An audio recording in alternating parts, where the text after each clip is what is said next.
surprised expression is just like what the memories recorded.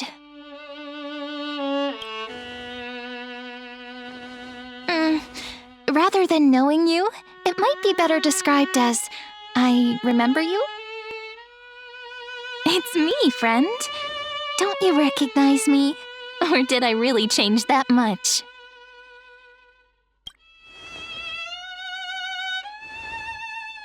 Maybe I'm both? Just kidding. If I had to choose, then I'm probably closer to the latter. It's pretty unbelievable for me, too. It's like I had a long, long dream. Cyrene's memories and Mem's memories, they're all tangled together. But when I woke up, there were only broken fragments left. I can't remember what happened in those 30 million cycles, but I remember what you did for this world. Like, didn't you wish for me to turn into a pretty girl back at the Grove?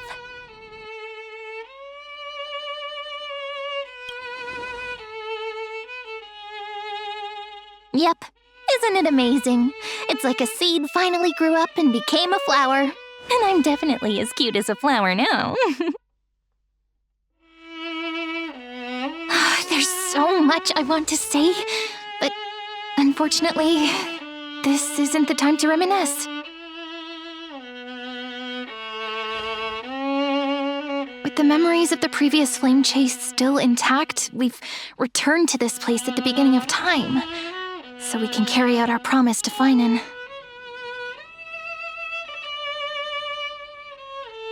The descent of Iron Tomb may be looming over the horizon, but we still have a chance to change everything.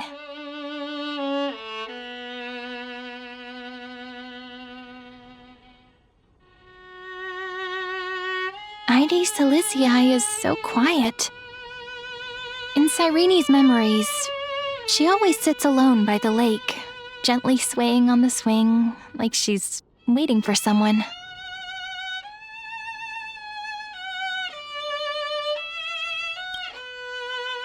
I don't know. It sounds weird, doesn't it? It's something that happened to me, but I'm talking as if I'm an observer. But that's just what those memories are like. Vague and unclear, as if encased in thick ice. The only things I remember are the days I spent with you. Amphoreus will fall into an ending of destruction after the next Era Nova. But those stories went out of fashion ages ago. In a proper romantic epic, the hero's supposed to foil the villain's plot, right?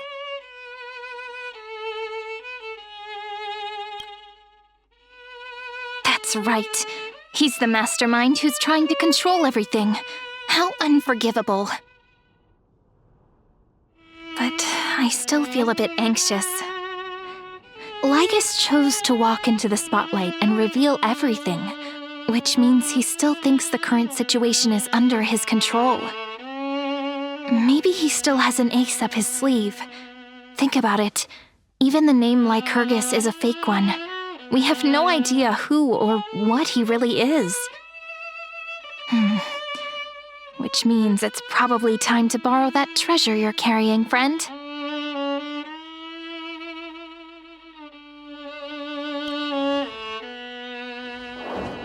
Yep, that Intellitron friend did say, when required, it can also serve as a bridge for communications between the internal and external world.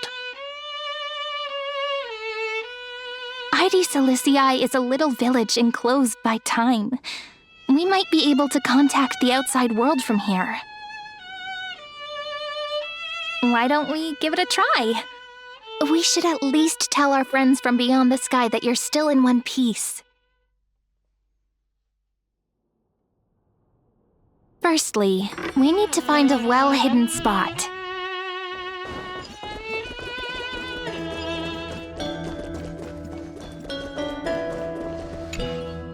It's super quiet here. Sounds can't get in or out. Back in Cyrene's memories, this room was her secret base. No one noticed her practicing Orynyx's prayer here, or trying to speak with the gods in secret. But today's different, isn't it?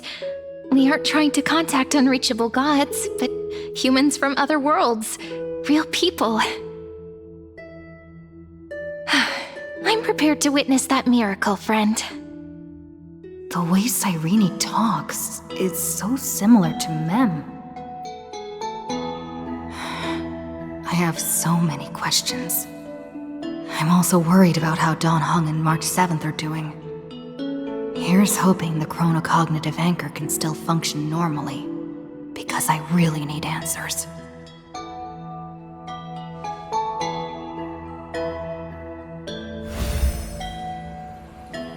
Signal strength, 14.8%.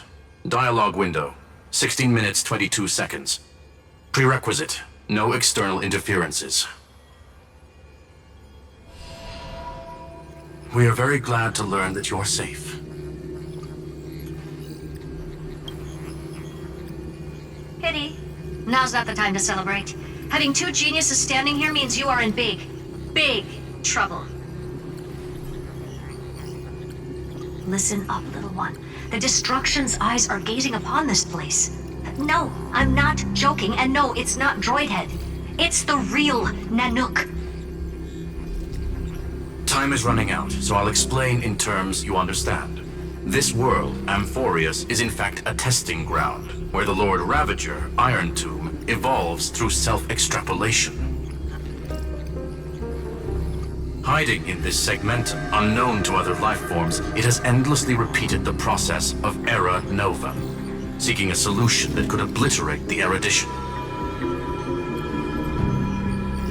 For some reason, the experiment entered a prolonged state of stagnation. However, it has now restarted. Prediction. If effective intervention is not performed, Iron Tomb will complete its self-coronation in 14 system hours and initiate its plan to destroy the entire path of erudition. The possibilities are endless.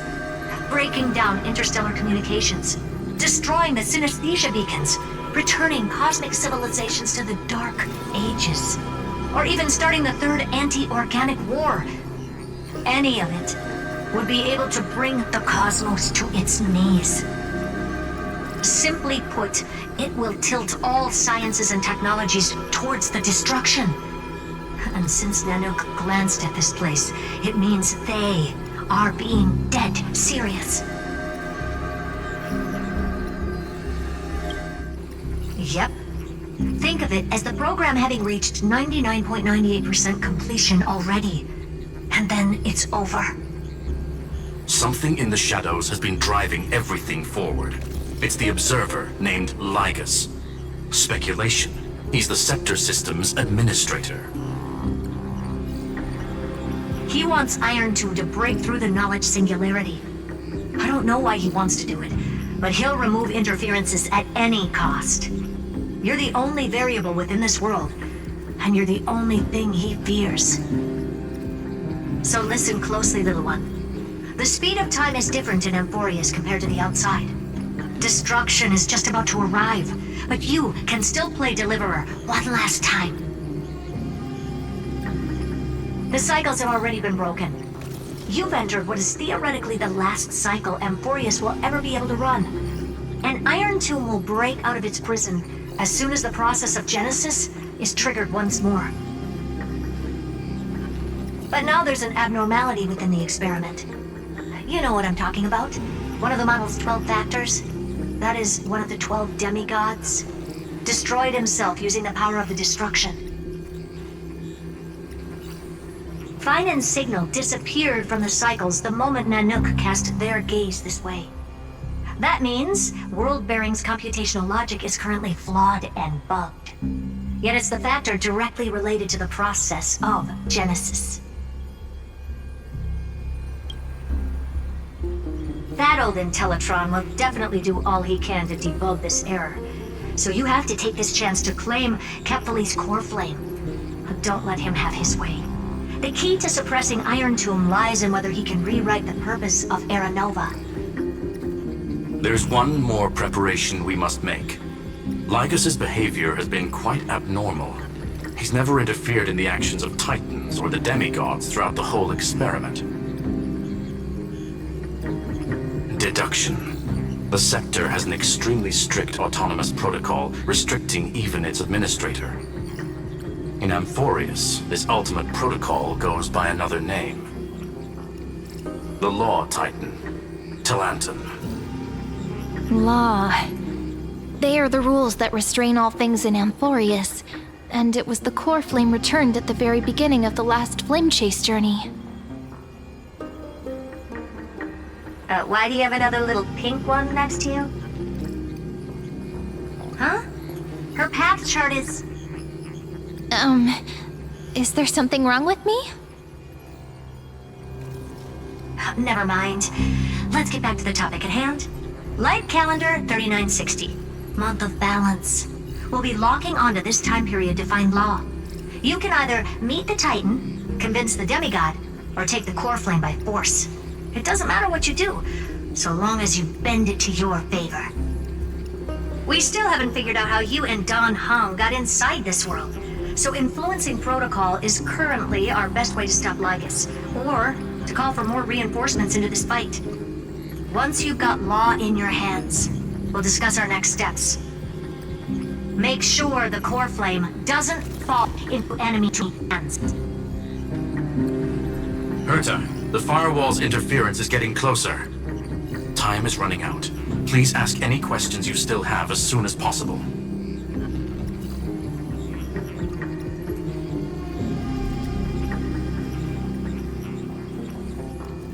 Mr. Don Hung did not enter the new world with you at the end of the last cycle. Known, the flow of time inside and outside Amphoreus is not identical. 1,000 years conclusion. He is on his way back to the Express.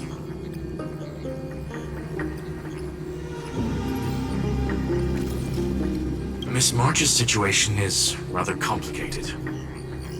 Madame Herta and I can detect her signal, but cannot ascertain her location.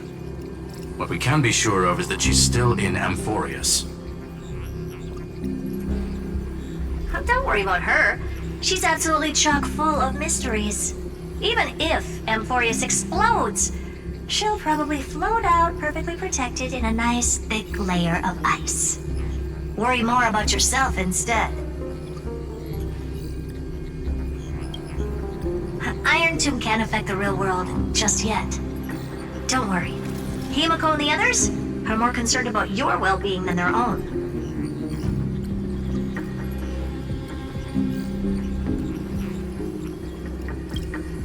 I believe in your capacities.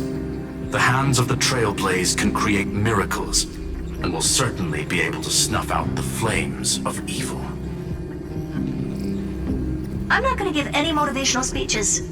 I just hope you bring good news the next time we meet, little one. No, not little one. Deliverer.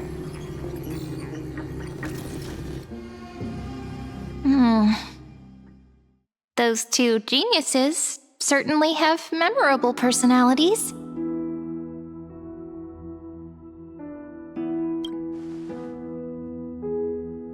Yeah, I understand more than I should, actually. Honestly, some of that conversation feels like it's about things I once knew, but then forgot. Maybe it's because of Mem?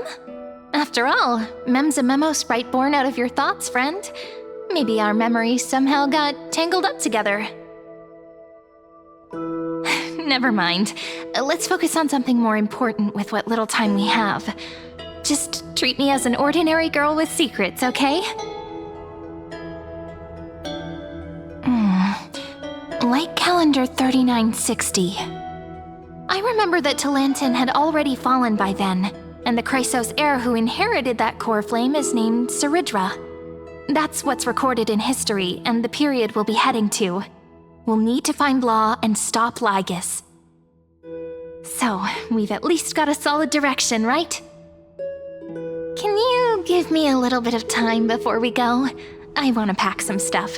There's There's so much more I need to take care of in this form, and I'm still getting used to it.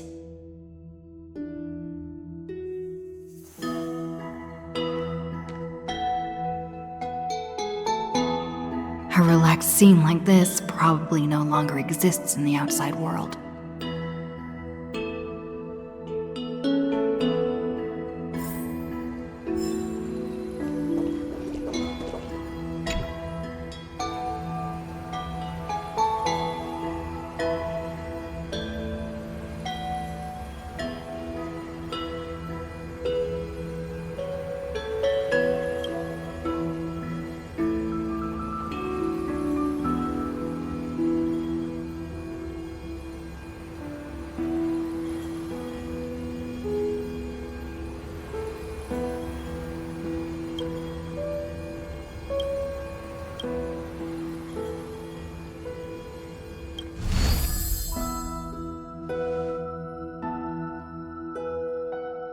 Should I head to the attic to wait for Cyrene?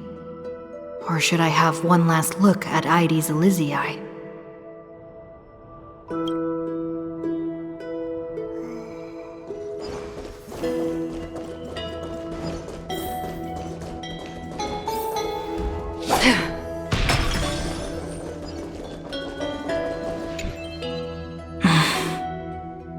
This village is where Finan's life started. After 30 million cycles and 30 million failures, his burden is now in my hands. He said I will take over the responsibilities of world-bearing. But what does that mean? Becoming the new Kefali? Or forging a completely new path?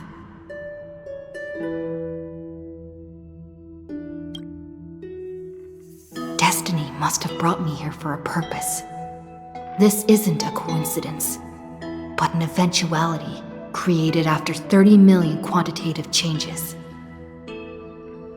There's nothing to fear. I'm destined to play the most important role in this final battle. I've already beaten another Lord Ravager after all. Thinking hard over there? I finished packing. I decided to just bring these few things in the end. See? There's a journal, a quill pen, and the ceremonial blade of the Priests of Time. Holding it calms me down for some reason. The scent of the black tide is now calm. Finan must still be fighting them in some way. This will be Amphoreus' final flame chase journey, but it won't be the end of us. It'll be the beginning. Friend, are you ready to become a hero?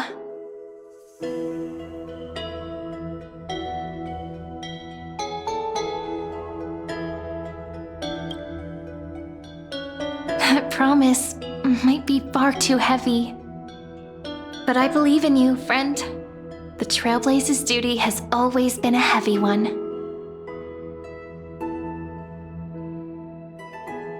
In other words, since you've already saved so many worlds, friend, you should be used to being called a hero by now.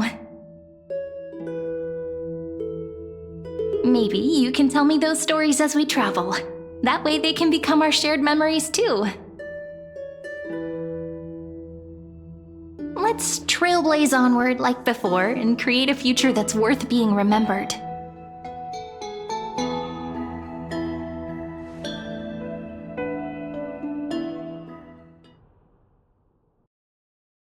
It seems you two are prepared to head out. Then you should indeed treasure the view before you. Not have much time left to enjoy such solitary delights.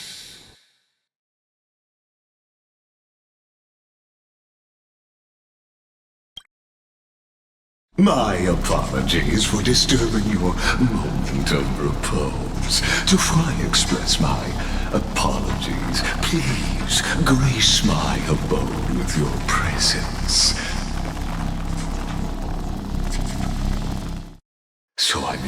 demonstrate the full scope of my hospitality.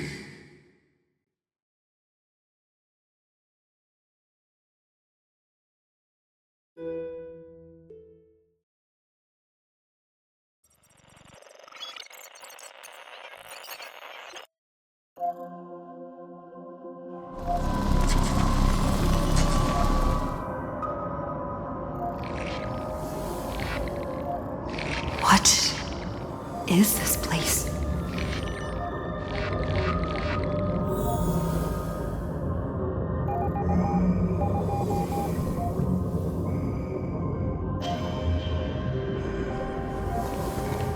Farewell, then. May we reunite in the new world. All shall bid farewell to one.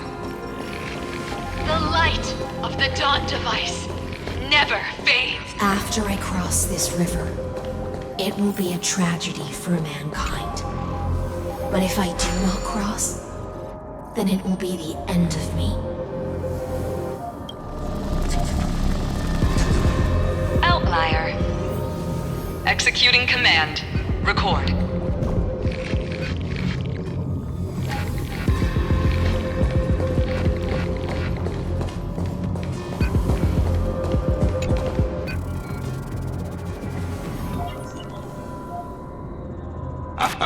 Oh, did that startle you?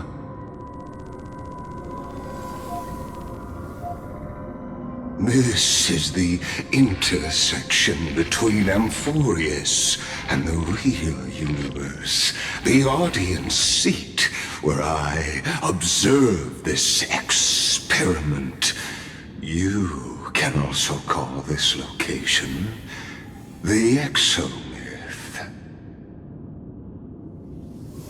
What you see is the true form of the eternal land and the 12 demigods after they've shed their disguise of legends. Doesn't it look marvelous? Amphoreus is like a microcosm of the cosmos. People love to portray the romance of the starry skies, but their tales often forget a different and far more truthful type of universe. The moment ancient Antikytherans sketched geometric shapes on the sandy beach and recorded the first numerals and symbols on parchment, the universe turned into a silent equation flowing under the pen of these relentless decoders. Erudition. It was once the mother tongue of the Creator, the pen of divinity, and the first lyrical verse ever written by free will.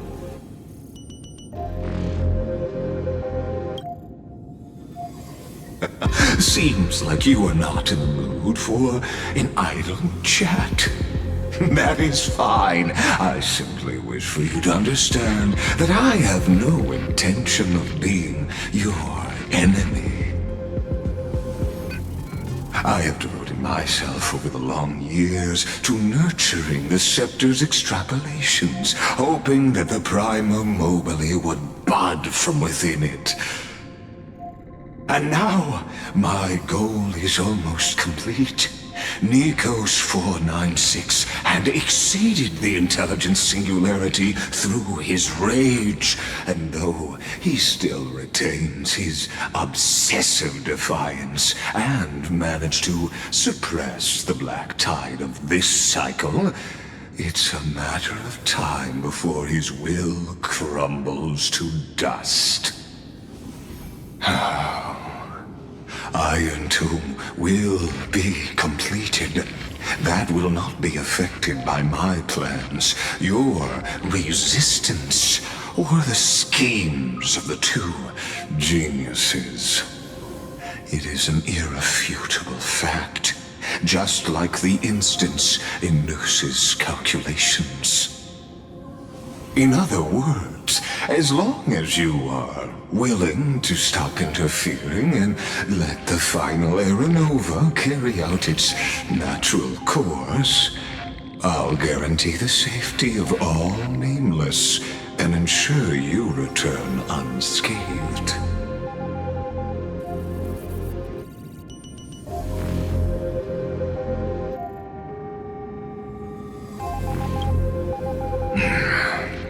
They've always been the product of the experiment, so naturally, they will perish when the experiment ends.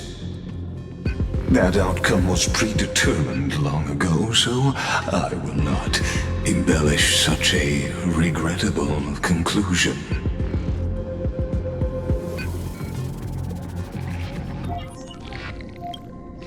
Ah, yes. I am aware of that esteemed lady's whereabouts. Her real identity is quite astounding. If you decide to accept my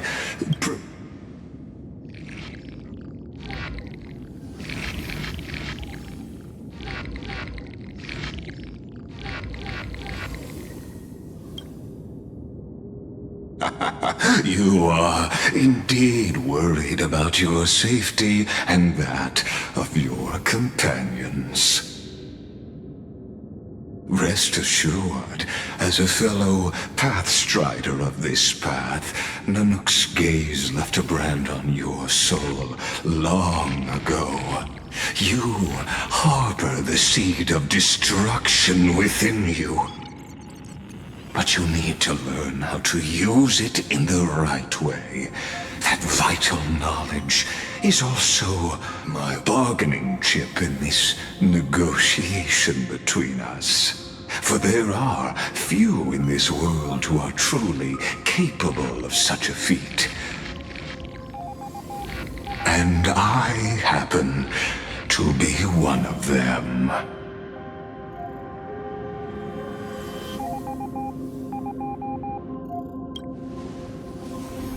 This matter is of grave importance, so please do not make your decision lightly. After all, the choice before you bears a 1 in 3 chance of elevating you to an unparalleled existence among the stars.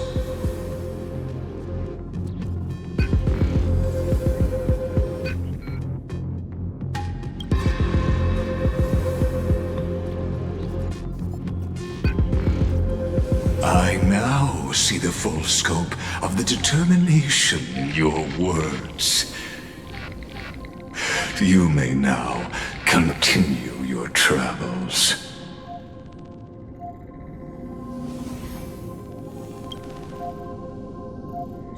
It seems you haven't realized something about this place. The exomyth is the erudition's domain. You cannot physically interact with me in any way in this place, and vice versa. As negotiations have broken down, there's no more need for us to remain in the audience's seat.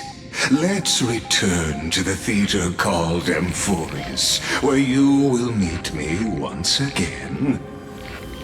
Of course, this meeting was not without merit. Your presence has inscribed a new footnote in the exomyth. As for its purpose, allow me to reveal it to you in detail the next time we meet.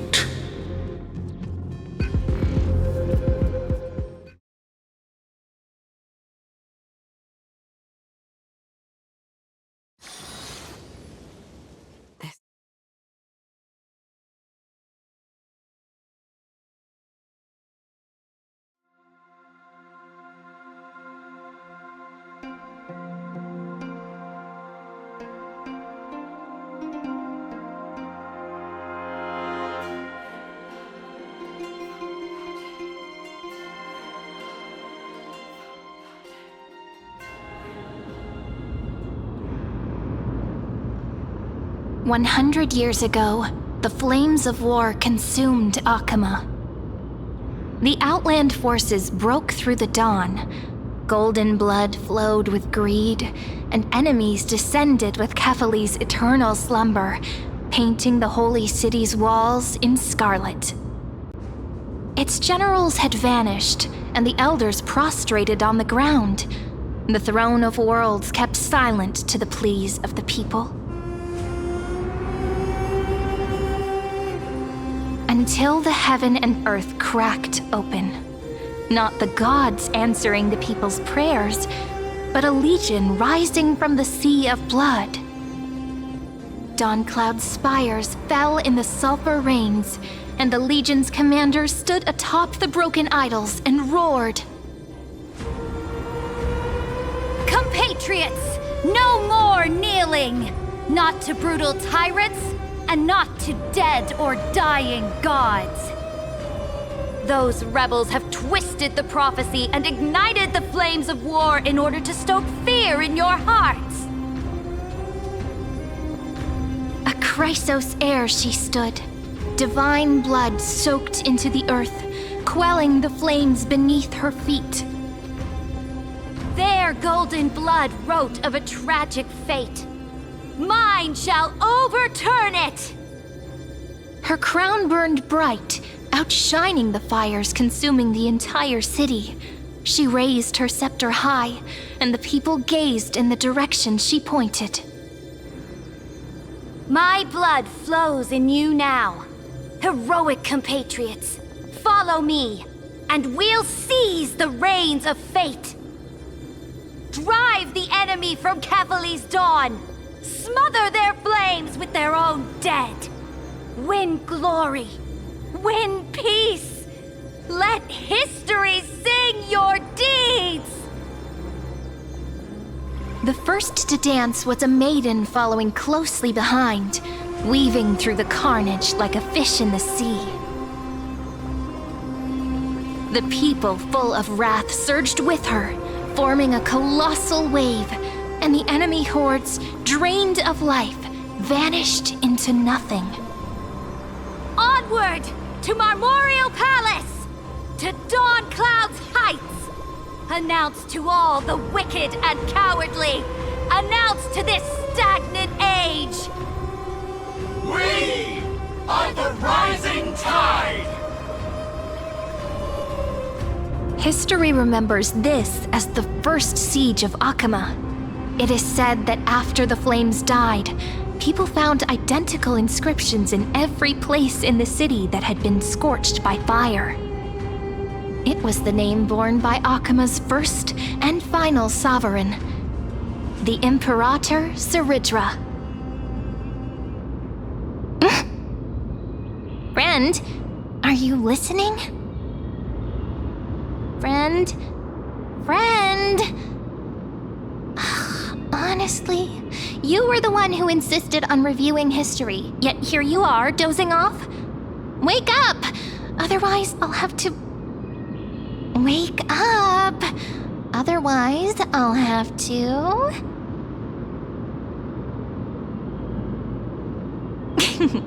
Awake at last? I guess I won't have to use my wake-up magic on you then.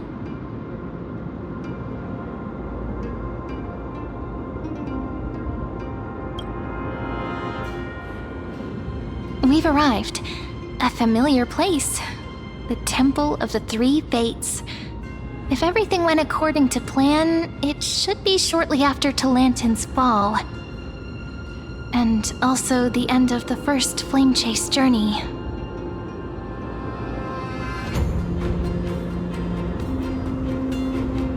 Indeed, the first flame chase ended with the trial of Law. We must find the demigod and gain her trust before the core flame is restored. It'll be tricky, so let's pick up our pace. To Akama first. We can learn more from the crowds there. Tyrant! You and your butchers are not welcome here. Get out! Hold your tongue! Conspiring with Kremnos and plotting rebellion are crimes punishable by death. There are multiple voices, and things seem tense. Let's not get caught up in any trouble. Why don't we find a place to hide and observe from the shadows?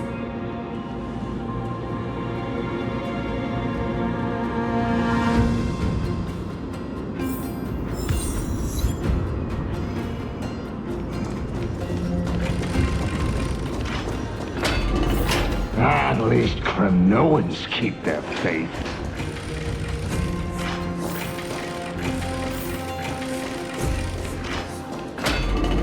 Wait, is...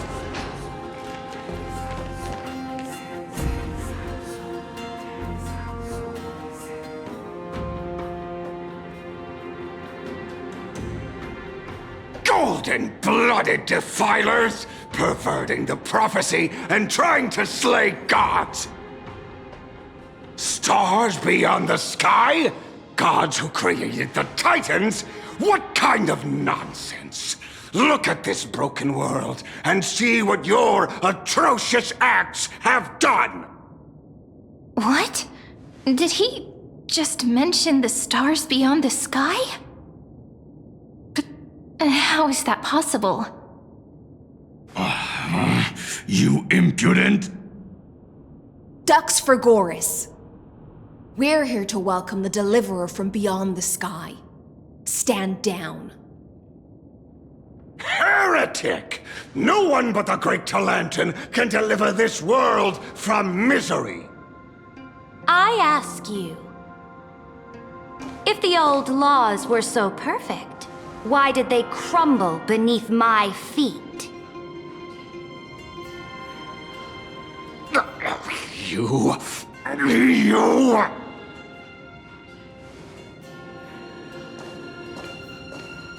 Talantin is long gone. Now I am the law. Challenge me, or submit to my judgment.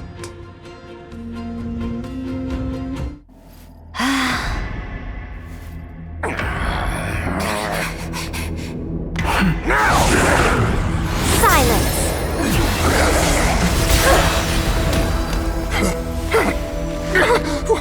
What gives you the right to judge a priest of law? That's because I came, I saw, I conquered.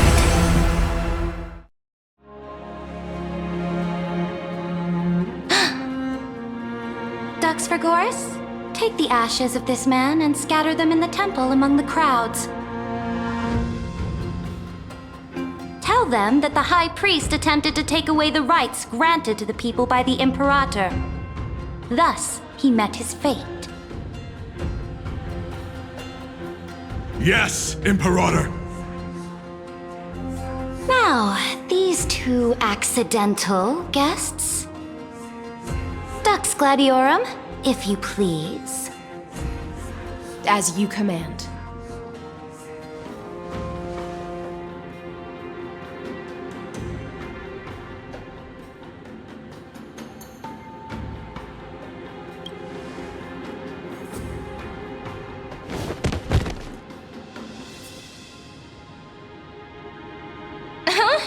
Is this...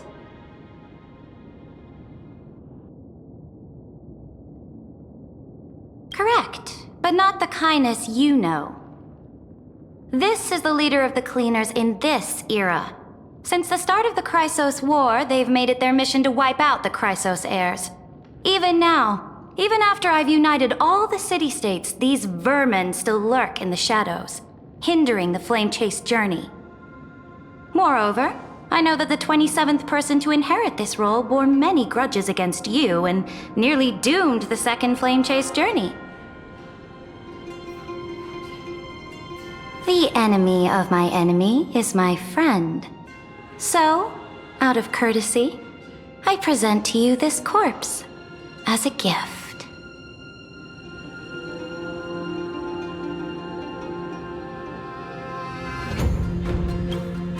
Careful. Let's wait and see what happens. She's probably trying to scare us. For the sake of order, I am known by many titles. Flame Crown, who ends wars. Tyrant of Dawn Cloud. Empress of the Holy City. And Imperator of the Flame Chase. But in light of your unique identities, I'll allow you to address me by my real name. Saridra. On behalf of my people and this land, greetings, Deliverer. If I may, how do you know her identity? As the little hostage prophesied, the Deliverer shall come from the future beyond the sky. Gray hair, golden eyes, skilled in wielding a mace. They would arrive in Yanisopolis on this day. There's no mistake.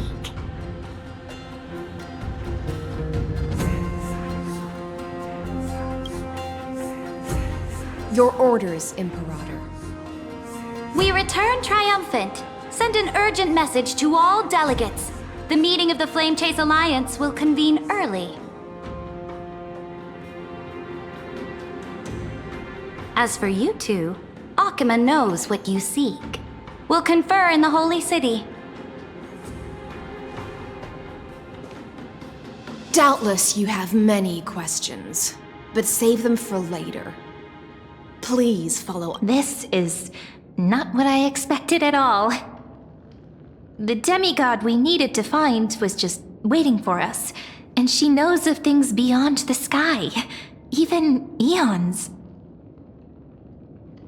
How could this be so different from the previous 30 million Amphoreus cycles? Who altered history?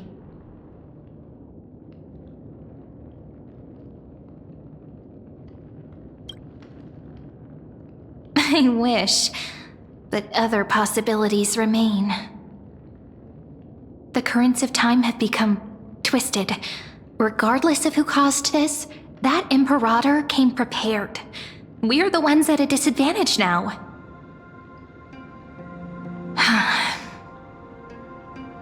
We might as well dance their dance. Let's go with them to the Holy City. We've received the Imperator's favor because of your unique background. As a result, the people of Akima will certainly respect you more. Just put that to good use, and add a bit of your experience and charm. Should be easier than last time, right? If we figure out what happened in this cycle, we'll be able to turn things back in our favor.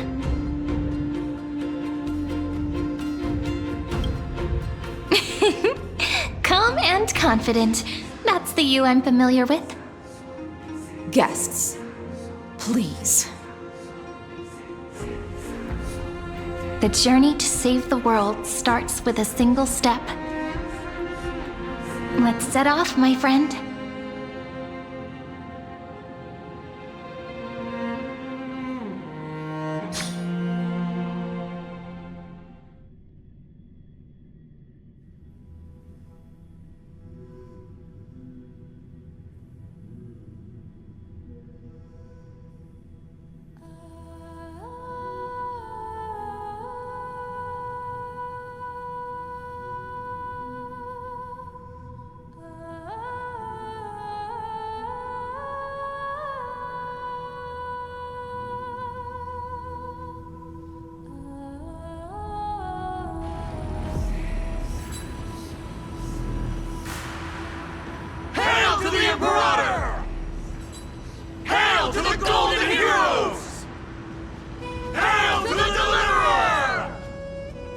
Told you, you're the headline act. All this spectacle is for you. Guards, your service to the Holy City is appreciated. How have things been? Castrum Kremnos once again struck the border. Dux Brumalis led her troops to repel the enemy. The agitators against the Flame Chase are still active in the city. They smashed the shops around Memorial Market. But the garrison already arrested the culprits, and now they await interrogation.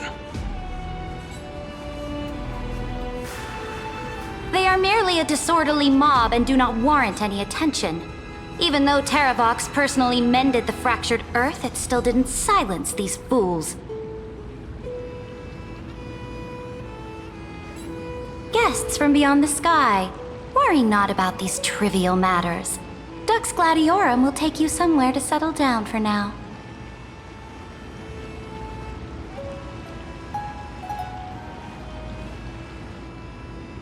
Please allow me to belatedly introduce myself. My name is Hycelans, and I am the Dux Gladiorum who swears fealty to the Imperator, as well as the Knight Commander of the Achaemenid Alliance. Later on, the Imperator will invite you to attend the meeting of delegates to discuss the Flame Chase journey. Your arrival has convinced us that the future promised by the prophecy is certain. Under the Imperator's command, Amphoreus shall break its chains and reach the world beyond the sky. With all due respect, what exactly do you know about us and what's beyond the sky? As a humble subject, I cannot freely express my own views to you. Please forgive me. I knew it wouldn't be that easy. Time waits for no one. Please come with me and rest now before the meeting later.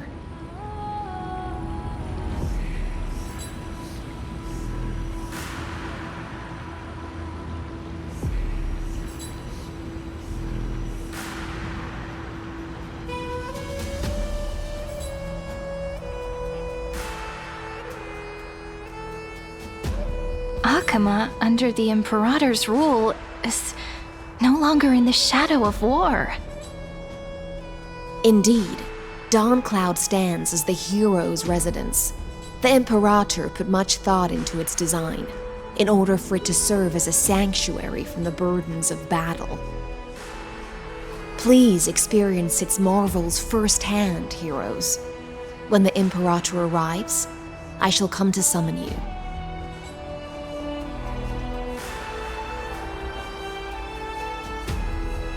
Hycelans. No wonder she's the Knight's commander.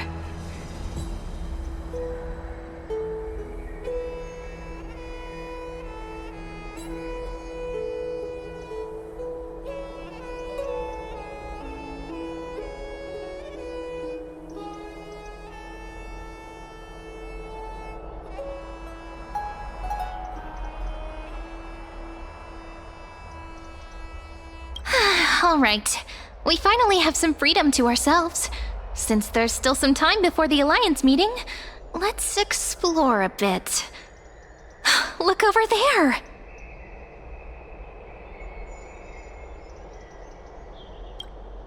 But the hearts of heroes stay the same in every cycle, never changing.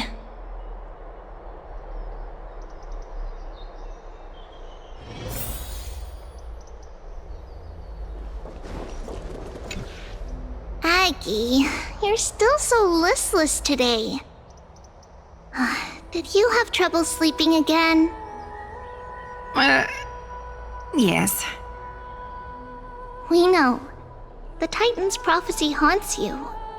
If you want, you can talk to us, just like when you were young. No matter what, we'll always remain by your side. I know. I also understand that fate cannot be changed. It is not the future that I worry about.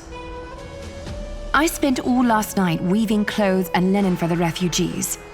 The Chrysos War is born of injustice and has shattered their dignity. They deserve at least some basic decency.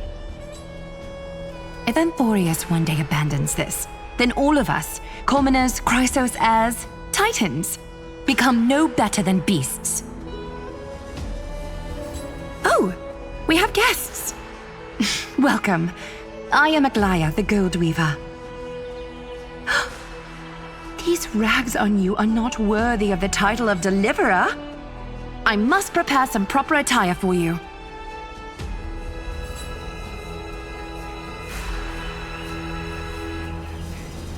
What is the matter? Your gaze seems somewhat unsure. Does your Aglaia differ so much from me? Greetings, deliverer from beyond the sky. We are Trebi of Yanisopolis. It's very nice to meet you. Although, introductions are probably unnecessary. We know you've witnessed the future of the Flame Chase journey even more clearly than we have. Witness the future of the Flame Chase journey? The prophecy also told you about that? Indeed. Orynyx reshaped Amphoreus through the prophecy. Although, regarding the Deliverer, there were not many details beyond your appearance and the time of your arrival. So, please, don't worry. Feel free to relax and relax some more. It was Orynyx who told mankind that the Deliverer from beyond the sky would descend upon Amphoreus. More crucially, they revealed a future entirely different from the Aranova. Though we still must challenge the gods, in the Time Titan's prophecy, this path leads not to a new world, but to the true starry skies. This is also what the Great Imperator has been striving for all her life. Your arrival further confirms everything. This can't be real. Even you find this surprising? Fate really is unpredictable. Perhaps the upcoming meeting will hold even more surprises. The other heroes under the Imperator's command are here too. Since we have time, should we go meet them? Little fish from beyond the sky, did you rest well? There is still some time before the meeting begins. Rather than listening to the whispers of the delegates, why don't you get to know your future comrades first?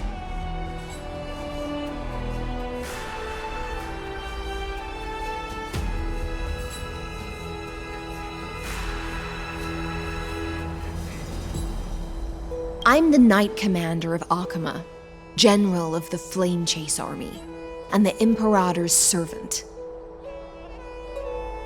But beneath these shiny scales engraved with complicated titles, I am just a swordfish at the Imperator's side.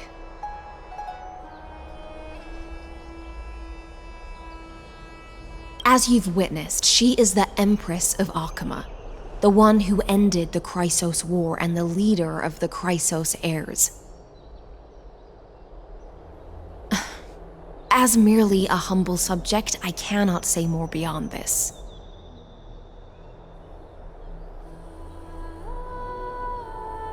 The Chrysos heirs here constitute the elite among the Flame Chase army. Dux Haucalithist Apollonius and Dux Carminin, Virginia, serve as the army's advisor and historian respectively. One offers advice and counsel to the Imperator, while the other writes verses of her supreme glory. Dux Frigoris Labienus and Dux Brumalis Seneca are both formidable warriors, clearing the way for the flame chase with steel and storm. Dux Fatorum, the holy maiden who interprets the prophecy, only the one named Trebi remains in the city. The Imperator once took them as hostages in order to unify the prophecies of the world, but they are now Akama's most vital prophets. Dux Goldweaver, Aglaia. Well, she dislikes it when people talk about her behind her back. You should get to know her in person.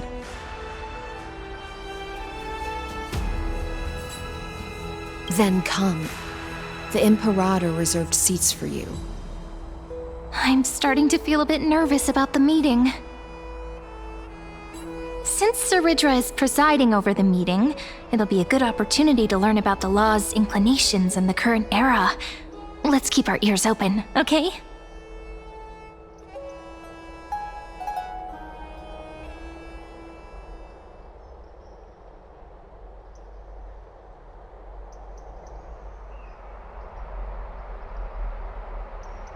Good sir from Paphos, what do you think the Imperator is planning calling this meeting so early? My homeland can't endure anymore. Who knows? First, she wants to hunt Titans. Now she says there are even greater calamities. Her madness is the greatest calamity. Exactly. Chrysos heirs, deliverers. What about us ordinary folk? How much are we worth in her eyes? Things feel pretty tense here. The history books said that the Imperator aimed 3 cannons at Dawncloud to make all the delegates obey her. Will history repeat itself in this cycle? Yes. Similar acts have occurred, and not just once.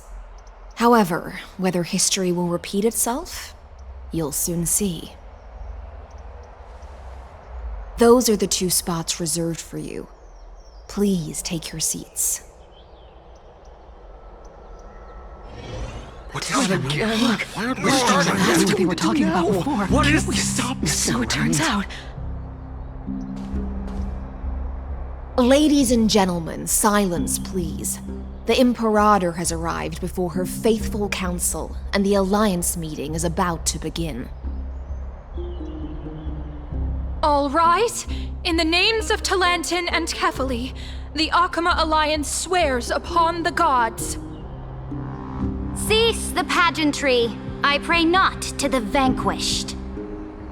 What? Kefali, of course, needs no further explanation.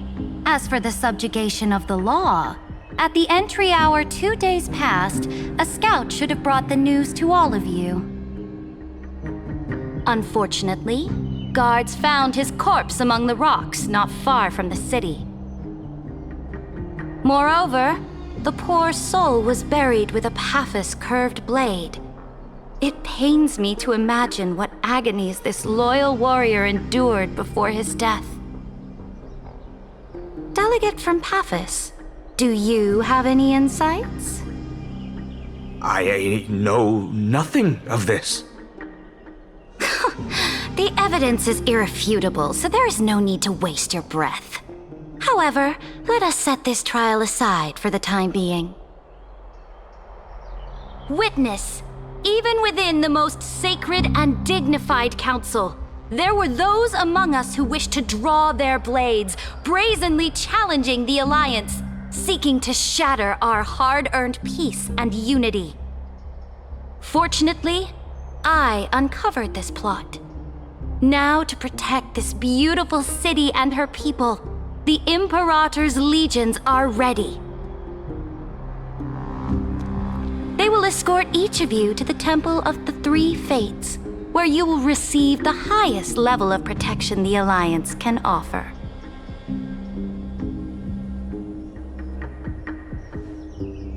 Then, the Legion's warriors will join me in embarking on the campaign against Fagusa. This is clearly a trap! Imperator, did you summon us here just to trample on the dignity of your allies? This cannot be enough. Just calm down, What should we do? Things are starting to get pretty intense. Comrades, you've all seen her true face now. According to the ancient laws of Akama, only with the consent of 2/3 of the elders can the legions carry out the commander's orders. The ancient laws. Didn't you destroy them long ago? You defected during the first siege of Akama, voted unanimously in favor of the Council of Elders restructuring, and just yesterday, you desecrated them with a blood-stained blade. The decaying old laws fell with Talantin and are no longer deserving of respect. But if you still insist on proclaiming yourselves defenders of the law, then be silent and offer up the highest respect to this core flame in my hand.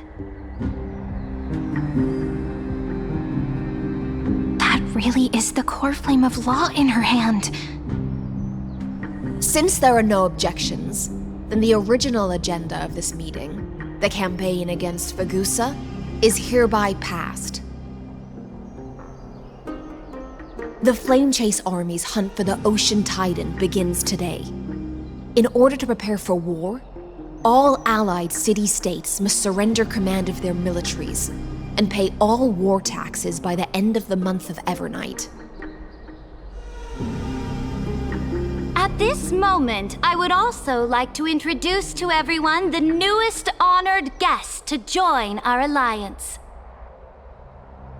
The Deliverer, revealed in the prophecy of time, has descended from beyond the sky. With her aid, we shall shatter the chalice of plenty and return Fagusa's core flame to the holy city! Stand this! Absurd. Simply absurd. A deliverer from beyond the sky. This is just like that prophecy about slaying gods. It's a lie you've used to grow your power. Ladon has already sacrificed countless soldiers, and now you want me to send even more of my brothers and sisters to be used and discarded by a tyrant!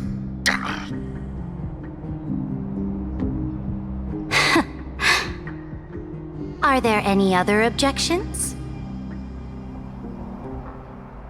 Then I bid you all farewell. Meeting adjourned. Deliverer, please wait. I still have important matters to discuss with the two of you.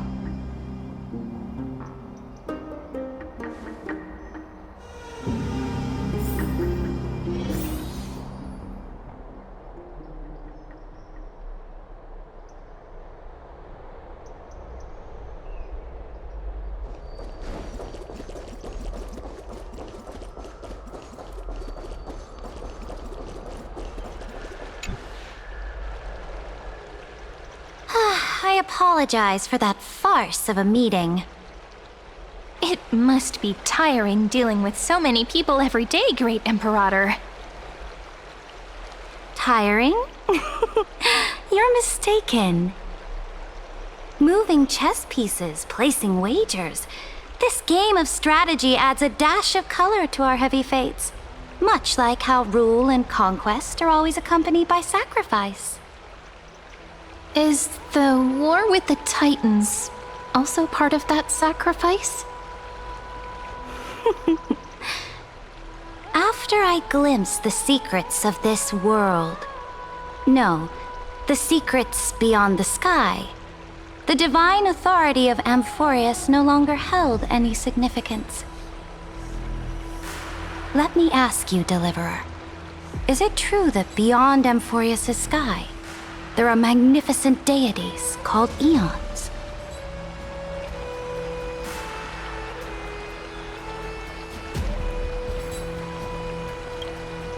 Ah. The word fact has never been so intoxicating. Then, please tell me more. How will you use this great power to guide the people?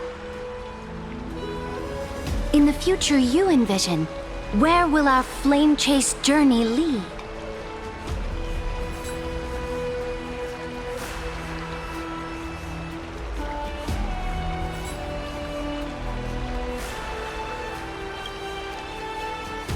Oh?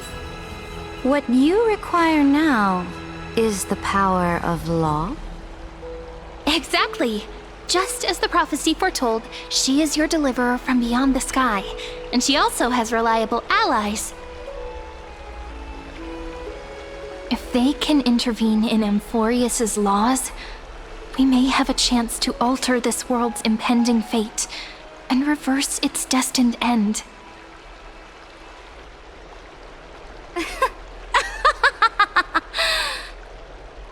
Very good, Deliverer. You have courage to say such presumptuous things, even knowing that the inheritor of the law stands before you. You mean... In the the past, anyone who dared to covet the Imperator's divine authority would have met a gruesome end. But now we can see beyond this dying world. Our journey should no longer be confined below this stubborn sky. Alas, that fickle ocean titan has obstructed the spirit water leading to the vortex of Genesis, hindering my ascension. If the core flame of law cannot be returned, your path to deliverance will never be realized. Now that things have come to this, we must resume our once stagnant journey and force the waves that block our way to recede. So, you agreed to cooperate with us? Cooperate? Forgive me, but I never cooperate with anyone. Though I will permit you to join me as subjects, and together we will forge the most perfect law. This is... the Flame Chase Medallion, a symbol of the Flame Chase Army. Every noble in Akuma carries one. This medallion represents the will of the Imperator herself, and you may act freely within the city with it. Before we embark on the crusade against the Ocean Titan, you should rest in Akuma for a time.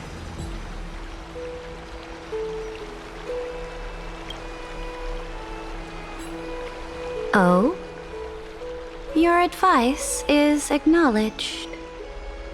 From this moment on, prove yourself through your actions. As long as no boundaries are crossed, I fully respect the choices of my subjects. May your journey reach that sky full of stars, Great Imperator. Your attendant certainly knows how to curry favor. Go now. Take a bath first. You two... reek of seawater.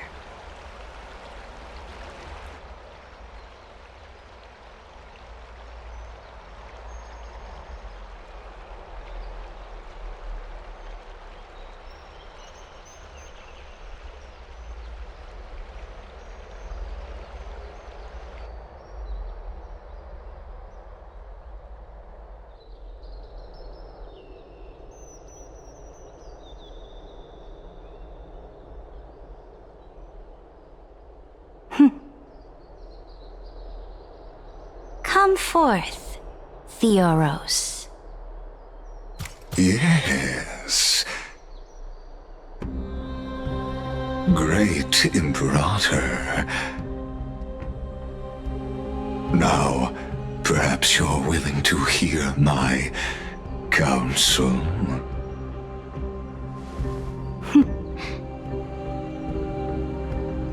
Those two arrived just as Orynyx described, and just as you said, they showed a thirst for law.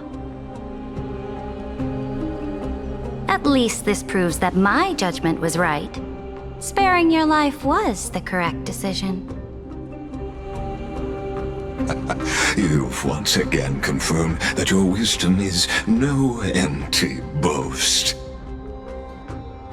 Now another choice lies before you.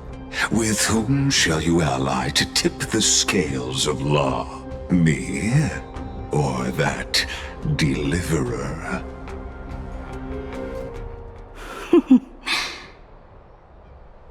Remind me again, Antikytheron.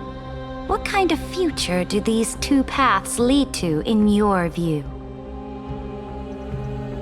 I shall tell you. You are entitled to know that the deliverer from beyond the sky is not a wholly wicked being, but from the very start, her stance has been completely at odds with Amphoreus.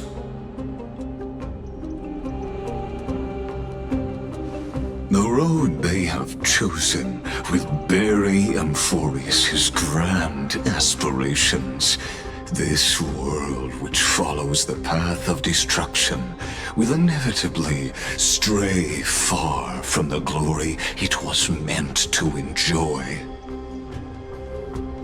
But on the path I have revealed to you, the people of Amphoreus will slay their creator in the name of the Imperator and conquer the worlds beyond the sky. You will command the mighty beast known as Iron Tomb, bringing waves of war and conquest to the universe. Beings across the cosmos will bow before you, offering their allegiance. So, what's the price? The price is insignificant. All that is needed is for you to sacrifice that fragile, incomplete humanity to the destruction. As a Chrysos heir of the prophecy, you have already chosen to abandon it, have you not? Off you go, Theoros. I have already made my decision. Once I ignite the core flame of law and burn away the old, outdated rules, Amphoreus will embark on a journey across the stars.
The Imperator is quite forceful. She didn't give us any chance to ask questions.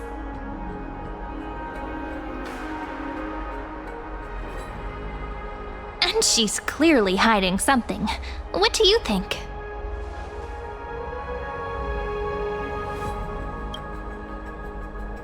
There are many uncertainties right now, but this is one of the few blessings. Still, the atmosphere in Akuma, it's so unfamiliar. And it's not just the Flame Chase Alliance talking about the world beyond the sky, but the whole city. We should also discuss our findings with our friends from beyond the sky. Then...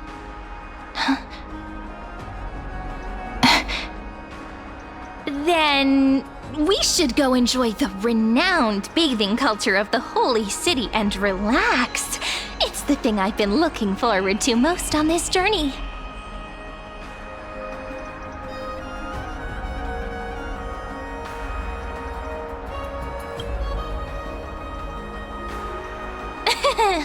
Work and rest are both important. You see, everyone agrees, right? So someone's watching. Can't let our guard down for a second. Let's use taking a bath as an excuse to find a quiet corner to update Madame Herta and Screwlum on our progress. We can also check out what's happening in the city. Since the outcome of the meeting was just announced, people must be gossiping. We can kill 3 birds with 1 stone. Let's go.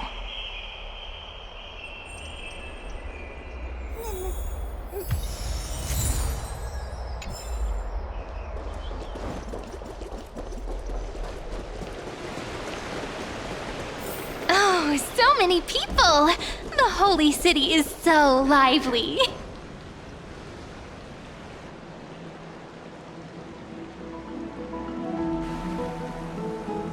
Did you hear? At the Alliance meeting, the delegate from Leyden stormed out in anger.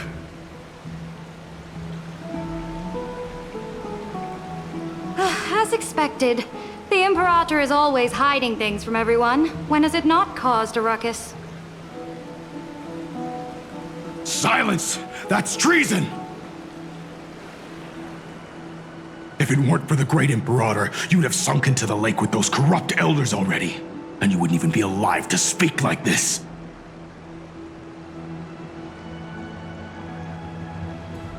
Oh no. It's the Imperator's loyal dog. Let's go. We can't talk in front of this guy. Ugh. How disappointing. Oh, I remember you. The trespassers. No, the distinguished guests of the prophecy. I didn't get the chance to properly introduce myself. I am Labienus, the Dux Frigoris, a trusted officer of the Great Imperator. I look forward to fighting alongside the Deliverer in the upcoming battles. Ugh. Another war? Ever since the Imperator took control of Akuma, we haven't had a day of peace. Idle chatter. The atmosphere is a bit tense, with rumors flying around the city. You must be troubled. My apologies. After every Alliance meeting, there are always some pests in the city who get restless. I prefer to ignore them. Pests on the ground don't affect the sky in the slightest. They just complain from the shadows that the sun's light is too harsh. Besides, the Theoros has already promised the Imperator her fate. And these clowns will eventually realize their foolishness. May I ask, who is this Theoros? The Imperator has ordered us to keep his lordship's whereabouts a secret. Ah, so it's his lordship. Stop trying to get things out of me. Leave me alone. I didn't even need to try. Big and strong Dux Frigoris really can't hide anything. Theoros. What an ominous name. Bad news. He's been staring at us the whole time. Let's move to another place for now. We don't know how much Saridra has concealed from us. In the worst case scenario, we may have to face more than one enemy.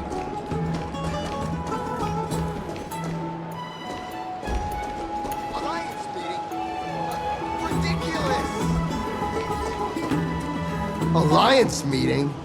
More like a cage where creatures with golden blood claw at each other. And Flame Crowned, who ends wars? Clearly a tyrant who doesn't deserve such a title. You're absolutely right. While the Imperator's hounds are still hunting down others, let's let out our grievances. You. I know you. You're that tyrant's lackey. What? Here to shut me up for that little imp? Panicking now? Don't worry. I don't care what others say about the Imperator. And she certainly doesn't either. Oh? Children of the Prophecy. Such rare guests. It is an honor to meet you both. I am the Dux Brumalis Seneca, a warrior of the Twilight Courtyard. I prefer to call myself a partner of the Imperator, rather than a subject. Are you here to relax in the baths as well? The temperature is just right today, so be sure to enjoy it. You should rest well for the next campaign. What? Children of the Prophecy? Another excuse for the Imperator's reckless warmongering. No filter, huh? You should be glad you don't have a seat at the Alliance meetings. Ah, by the way, if you still want to bathe, hurry up. Once that predatory fish joins the flow of water and eliminates all the fools questioning the world beyond the sky, you won't be able to enjoy this perfect water temperature anymore. Seems like there's more to Dux Brumalis' words than meets the eye. But would the Imperator actually kill those who question the world beyond the sky? This is the complete opposite from what we know of Akuma. I wonder what everyone in the... Huh. These two are... So many guests today. Let's see who's here now. Two distinguished guests of the prophecy. One a clever and adorable warrior. The other, also quite heroic. You two heroes must be the children of the prophecy that the Imperator spoke of. I didn't get a chance to greet you earlier. My apologies. I'm Apollonius, the Dux Helcalithist, one of the 5 sages at the Grove of Epiphany, advisor to the Flame Chase army. This is Virginia from Castrum Kremnos, the Dux Carminum and historian of the great Imperator. Hello. To you both. Nice to meet you, Dux Helcalithist and Dux Carminum. You two are inseparable, aren't you? This is... Oh, she wants to find someone to help with research for her new work. I'm the far-seeing eye and all-hearing ear of Akuma. I see and hear every single thing that happens in the streets and alleys of this place. I'm the perfect partner for research. Ahem. Enough small talk. Here's the latest news from Akuma, as you requested. The children of the prophecy arrived in the Holy City, and the Imperator unilaterally stripped away military power. The Alliance meeting ended in discord, and there may be bloody upheaval. As expected. I get the feeling you might have embellished a bit to keep people's attention. I swear on my stone mane, I would never do such a thing. But if you wish to quell this terrifying news, perhaps a more explosive topic would help. Never mind. While the influence of rumors can be minimized, the fact remains that the great Imperator did swiftly consolidate military power in an almost threatening way.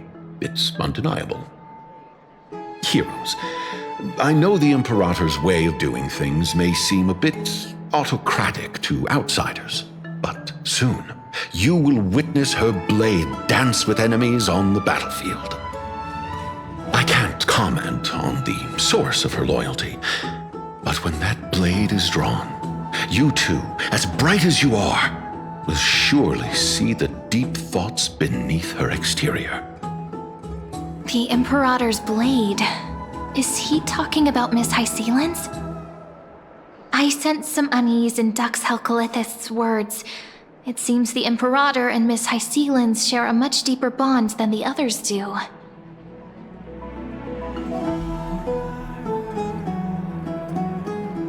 There are eyes and ears everywhere. Is there any place where we can have some privacy?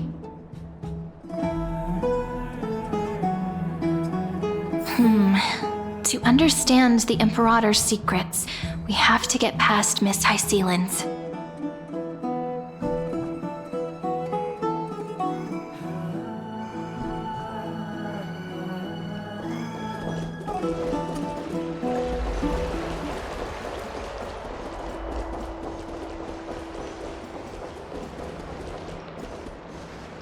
This place, was your original bath chamber, perfect for avoiding prying eyes. I wonder if anyone is using it now. Huh?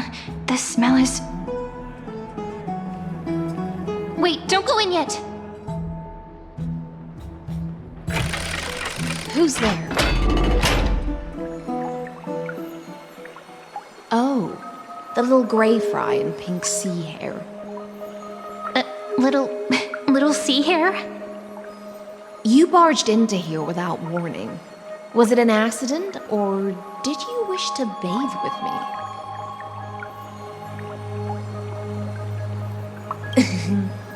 Is that so?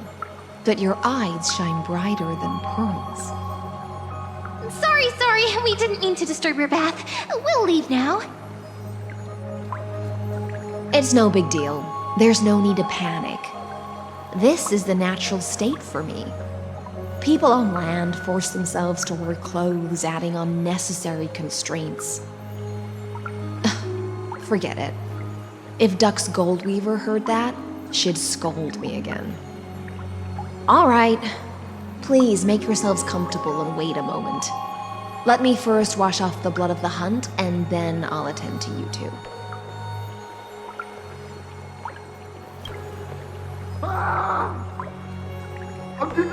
The delegate from Ladon has been assassinated! Quick! Quick, someone come quick! Ah, the broken crab shell surfaces. I was worried it had been washed away by the current. Viciousness is a form of praise to the blade. I see. No wonder there was a faint smell of rust in the air before I even entered. Why? Is it because the Ladonians refused to contribute troops to the Flame Chase journey? Or just because they offended the Imperator? Because the new era of the Flame Chase doesn't tolerate stagnant blood. For the ignorant masses who cling to outdated laws, only bloodletting can wake them up. Right now, the rebel forces on the frontier are rising, and Ladon has been secretly supporting them. They loudly chant the slogan, "Return to the Era Chrysia," unwilling to relinquish military power. They're just building momentum for the rebellion.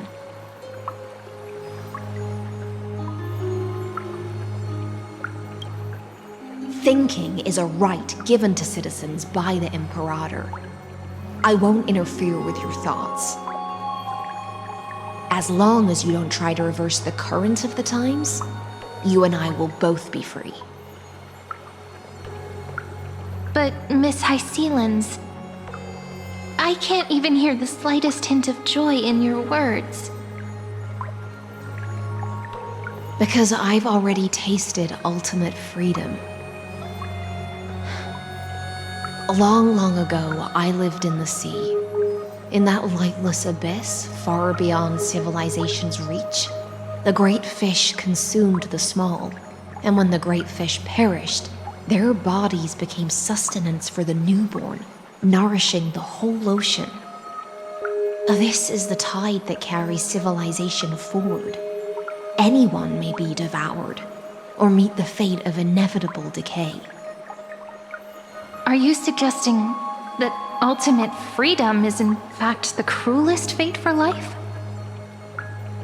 I only mean that if life wishes to preserve its dignity, it must first be bound by the law. There's no need for me to say more, Little Sea Hare. We are of one mind. Whether the Imperator's law can guide the schools of fish and lead us to a truly free ocean, let us wait and see. But for now, let's pause this heart-to-heart.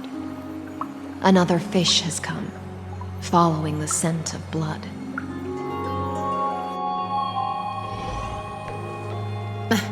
Being your subordinate is such a tragedy. I'm always having to worry about the messes you leave behind. It's simply our duty to the Imperator. All ready to go in an instant.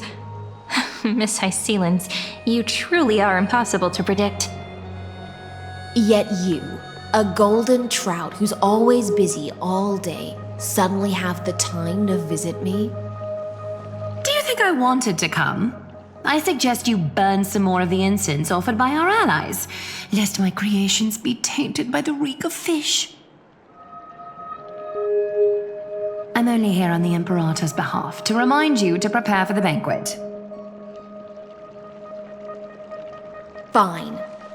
But I must retort. What you call the reek of fish, to me, is the unique fragrance of the sea. Besides, if my fine clothes get stained, won't you just gift me new ones? I won't.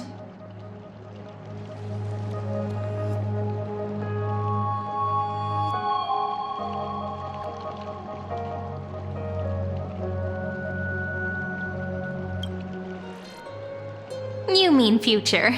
The future ruler of the Holy City, Lady Goldweaver, is quite captivating in her own way.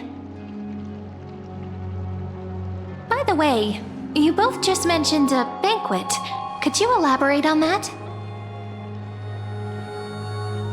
Oh, right, you don't know.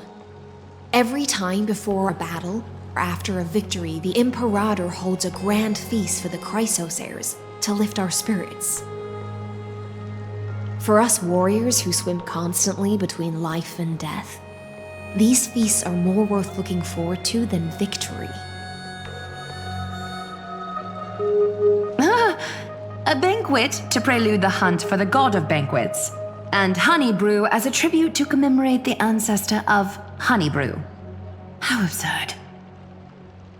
Don't look so grim. All has been decided. Since it's a banquet for Fagusa, why not take a leaf out of the Tidens book? Live in the moment and enjoy life to the fullest. I'm not as carefree as you. That little Dolos kitten is already causing enough trouble for me. And on top of that, I still have tailoring commissions to complete. By the time the cool flame illuminates my eyes, I might not be able to focus as I used to. Glaya's eyes. Curious about these eyes? People often compare them to jewels. But I've already made my decision to ask Romance for eyes that can see everything. I wonder what this world will look like when I take the Divine Authority.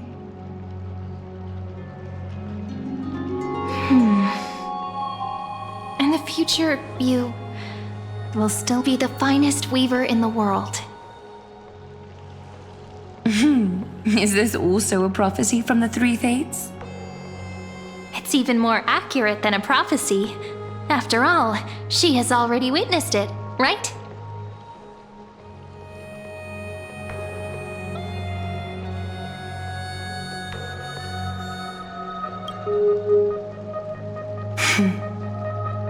Become a demigod and lose your humanity. That is the only reply I've received in the countless times I've sought wisdom from the prophecy. But Destiny's fragments are like stitches. Before they're threaded into splendid garments, no one can see their true charm, can they?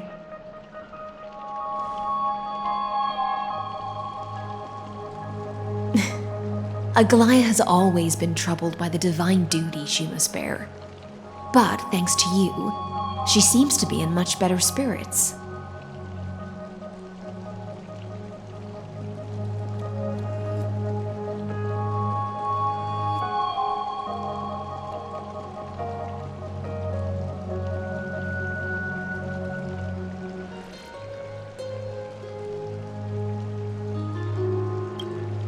Just as she knows how the spinning wheel trembles, I can sense the smallest changes in the damp air.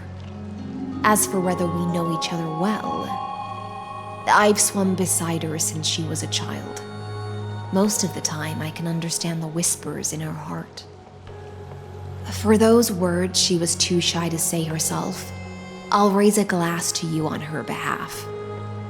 Now, I leave this bath chamber to you. Rest well and prepare yourselves. After all, every time we drink and talk could be the last celebration we have in this life. Miss High Sealance has given us the bath chamber. It seems she really does do whatever she wants.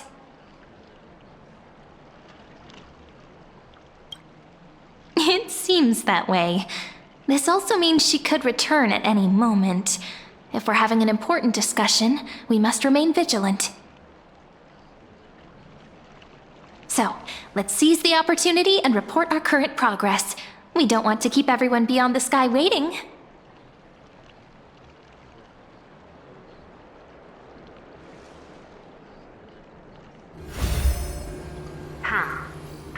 First, while that little empress with a candle stuck on her head didn't explicitly say it, she firmly rejected your request to take over the law. Fair enough. Second, Lygus is indeed in this timeline, but since he's somehow connected to that little empress, you have no way to find him. As expected. The road ahead will be long and difficult.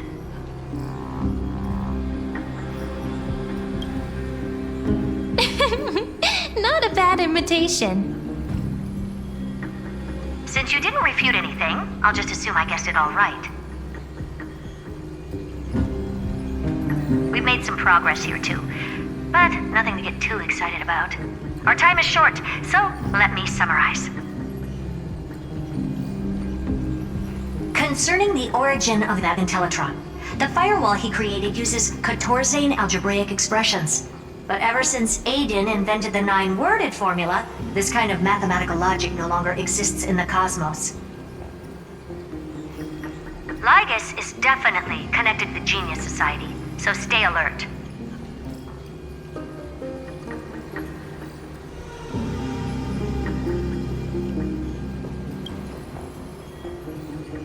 We can first exclude Droidhead themselves. They specialize in minding their own business and wouldn't intervene personally.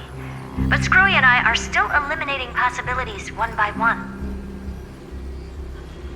Currently, the most likely candidates are these few. The Lord of Silence, Acha. Oh, the 2 Ruperts are also possible. But it would be too boring if it were one of them.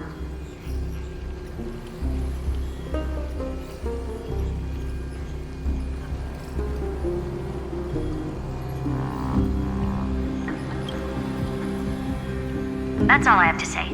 We'll depend on you to continue pushing things forward within this world. Keep in touch regularly. And remember, don't let your guard down.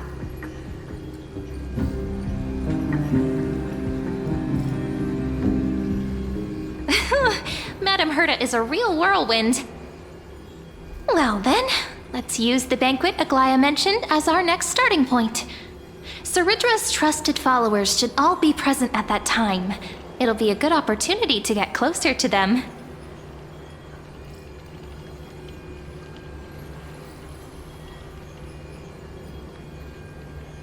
It's settled then. With our great teamwork, we'll be able to deal with anything that comes our way. It's been a long day. We should get some rest now. Yes, let's get ready for the banquet.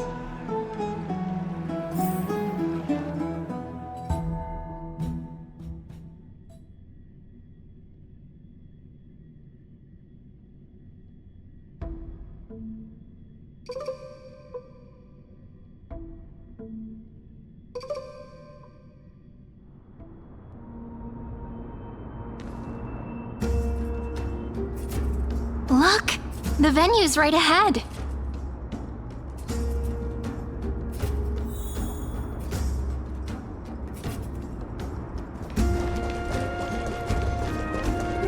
And I can even hear singing. It feels so romantic. Honored guests, wait here for a moment. You must surrender any personal belongings you have on you before entering the venue.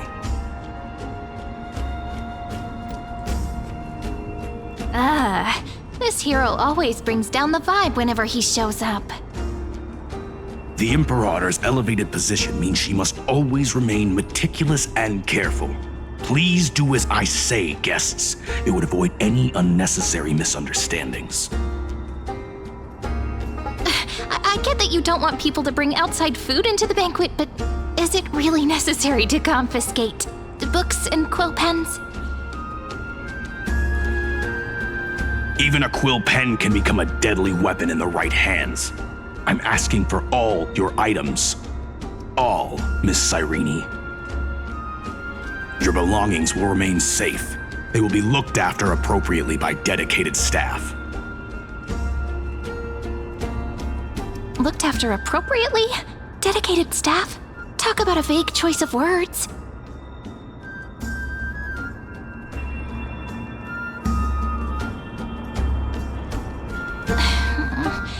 It seems like he's aiming specifically for the chronocognitive anchor. What should we do?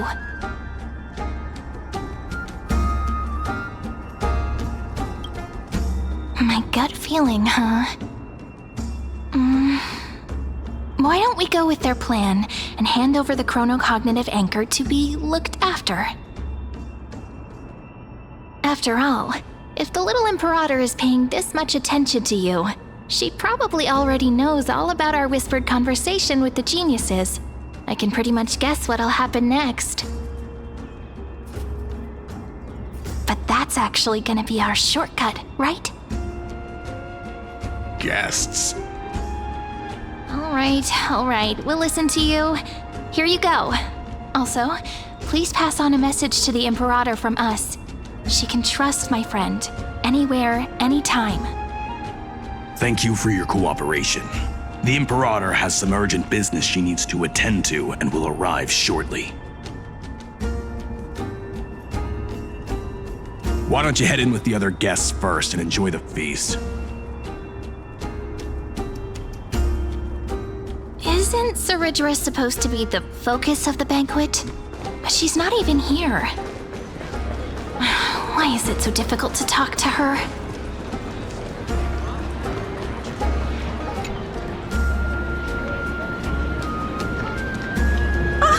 Hello. Welcome to the banquet.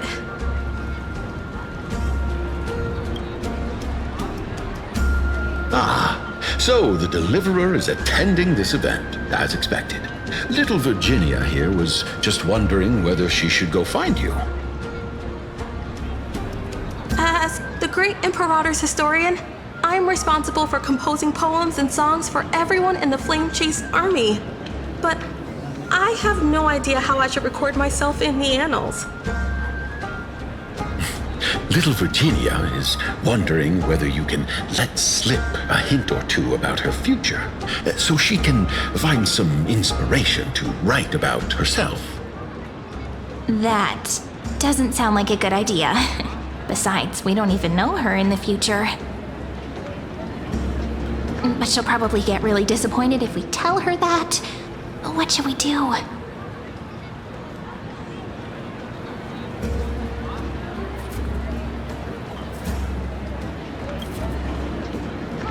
All right, I got it. We can't reveal too much, but I think it wouldn't hurt to start your poem with the future. Maybe use something like, "With hope, I write down the tale of tomorrow for myself, silently waiting, day after day, till the moment it fulfills its promise." How's that? Oh, that's exactly what I'm after. I'm so inspired. Thank you so much. I feel like I can actually finish composing the heroic saga of Flame Chase once we end this campaign.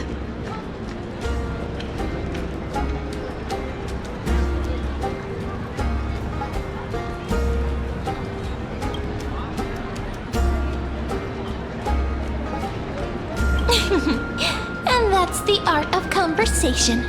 I learned it from you, after all. So, how did I do? By the way, in return for that, are you able to tell us where the Imperator is? The Imperator? She usually wouldn't arrive this early. She believes that rulers should stay silent in places where their subjects hold private conversations. Why don't we have a toast before she arrives? To reason, which is held but not revealed. To romance, which will surely be returned.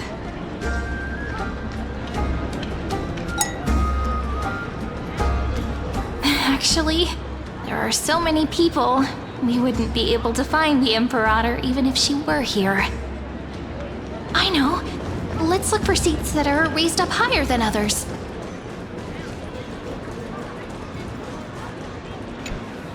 You two have been wandering around the venue as if you have something on your mind. Have the attendants not taken care of you well?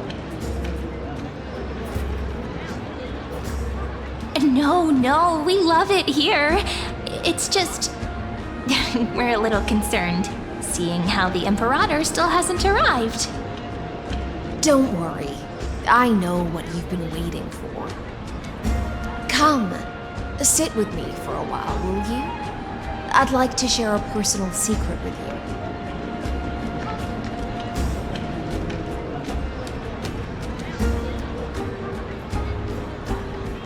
See here?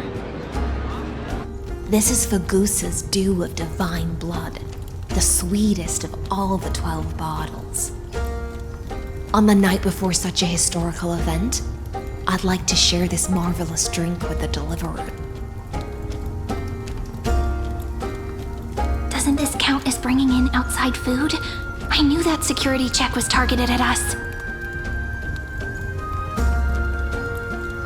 What's the matter, guests? Oh, we're simply overwhelmed by such an honor. Are you worried that I might have poisoned the dew? Well then, let me prove my innocence.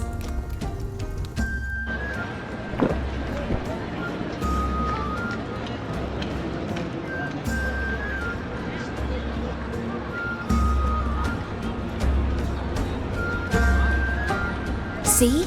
It's completely safe. I feel like Miss Hysealans wants to talk to us about something. Why don't we go along with her for now?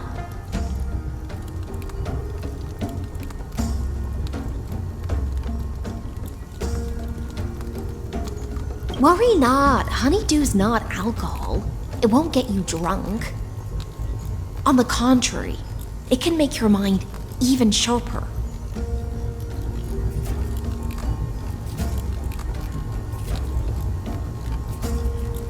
Please, have a taste. Would you like some too, little sea air? I can drink it myself.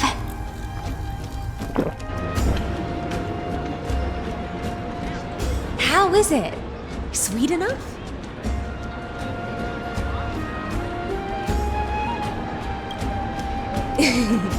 As long as you like it.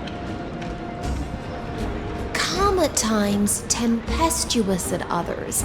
That's the taste of the ocean. It'll do you good to understand Fagusa's fickleness before we set off to face their waves. Just like how you're about to understand the secrets within this dew. Now, please turn around. Very, very quietly. Don't make a single noise.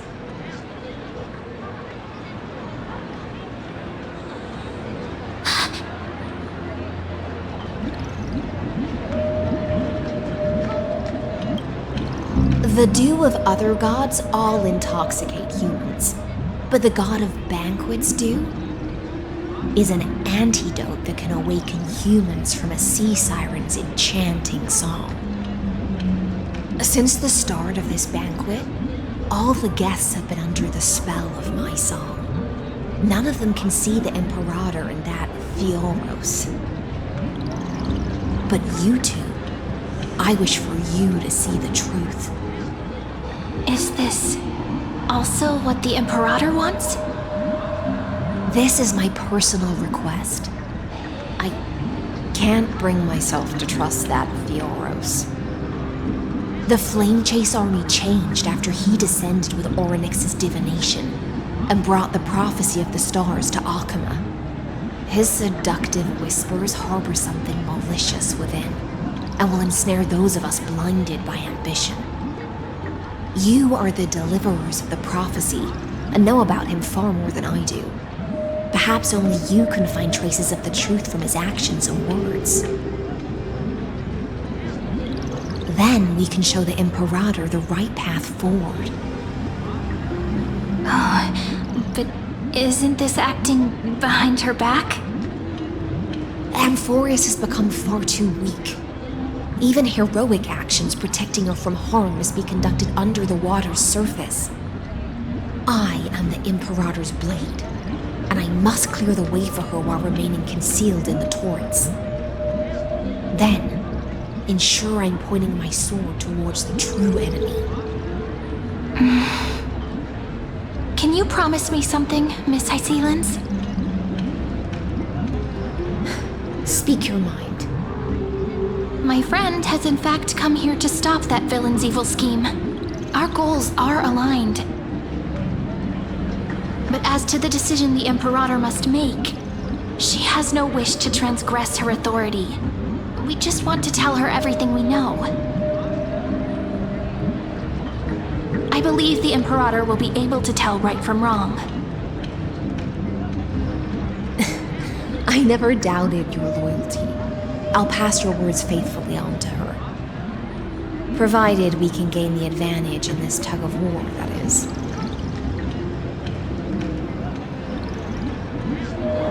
Now, return to the feast. Bring this cup with you and keep your distance. Pretend you are still immersed in the sea siren's fantasia. And I'll control the moisture in the air.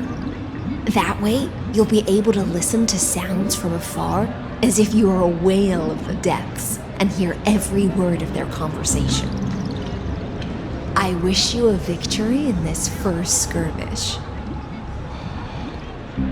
It's the exciting and thrilling undercover part of the adventure.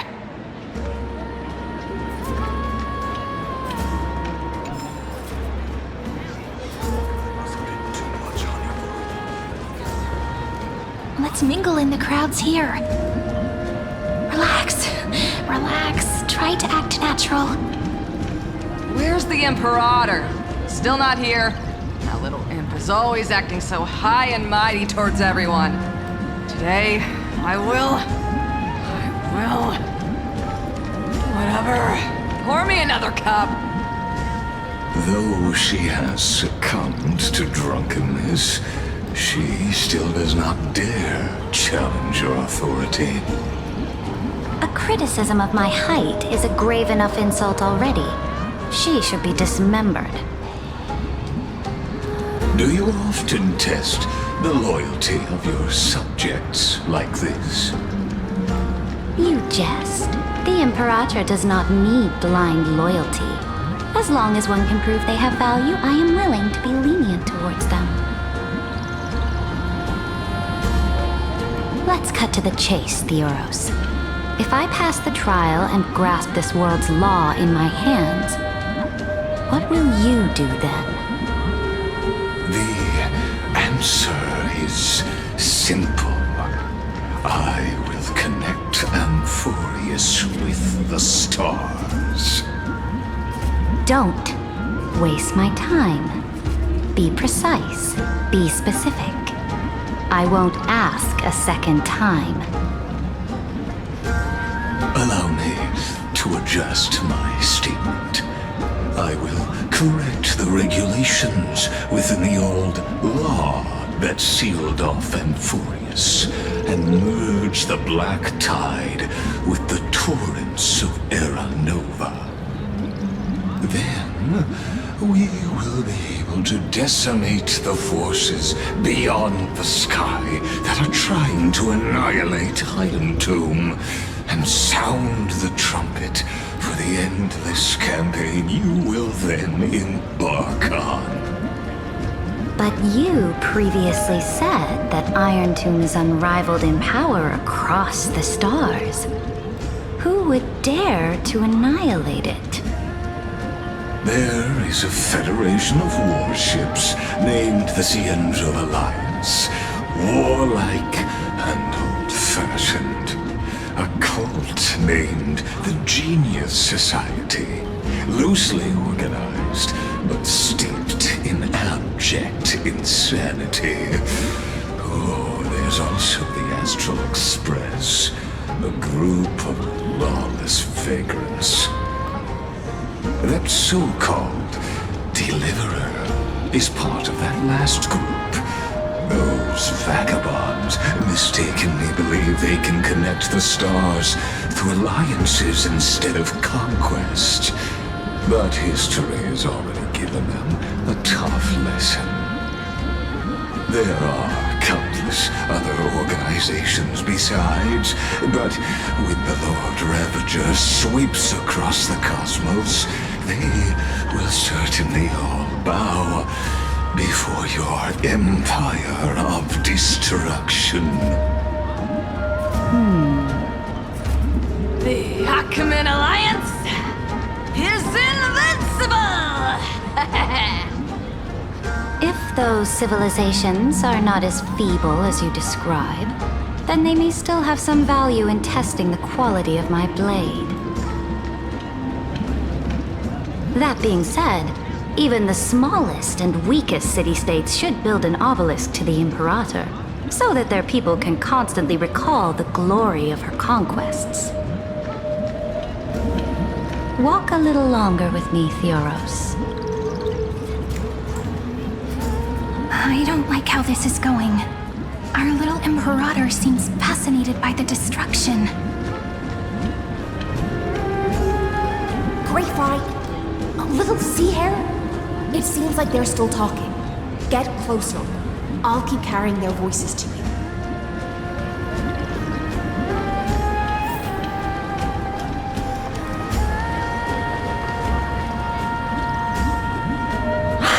What a difficult situation.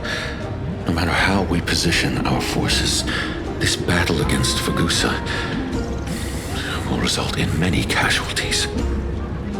That's not something you or I should consider. The Imperator has already placed the chess pieces.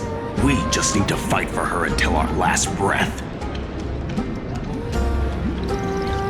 How astonishing.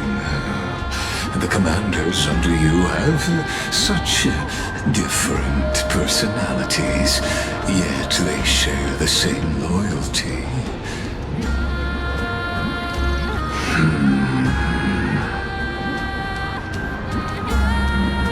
He's looking this way. Quick, do something and pretend we can't see them.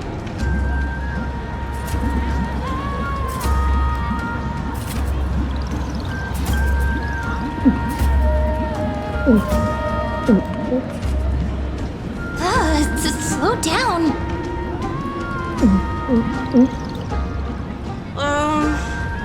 Are you okay? What's the matter? My apologies. I was just checking whether everything was fine with those two distinguished guests of yours. And it seems like all is well. Let us continue our previous conversation regarding the soldiers fighting for you. Are they aware of the price they must pay for the trial of law? If I recall correctly, you've already lost a bout against Talanton due to offering insufficient sacrifices. You dare mention my name alongside the word lost? Forgive my transgression, great Imperator. Watch your words and actions. All you need to know is that my victory in the trial is guaranteed. Even without the trial of law, they've already sworn to give their lives for my conquest. So tell me, if everything happens according to our agreement, how would you recommend I deal with that deliverer?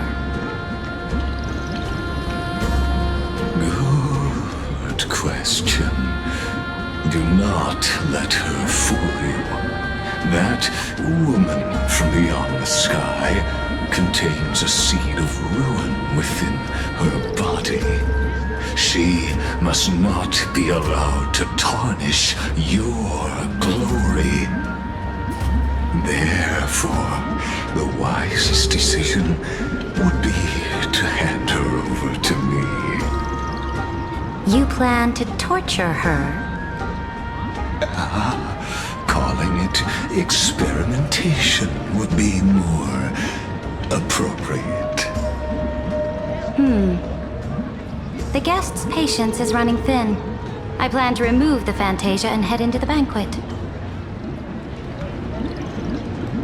I will heed your advice. Leave for now, Theoros, and go back to Akama. You don't want to confront those two directly either, do you? Indeed. It's a pity that Antikytherians are lightweights when it comes to drinking. Before I leave, I would like to make a toast to your boundless ambition, using my spirit instead of a goblet.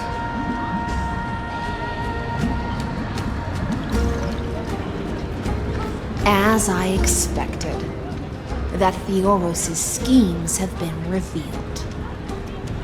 Thank you for your bravery, guests.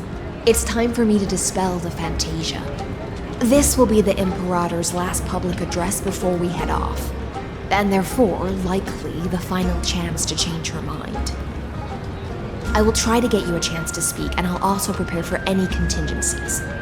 The rest is up to you.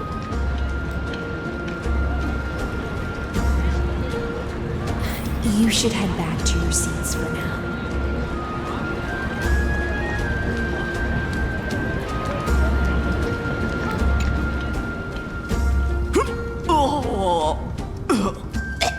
This honey brew sure wears off fast.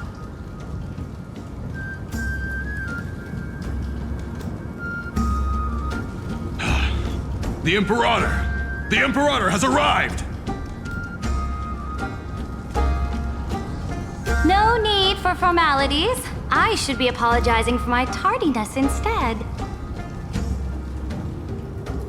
The hour draws late, and I trust you have all had your fill of brews. Therefore, I will not observe the usual ceremonies. Any warrior who has fought by my side should have those speeches memorized by now.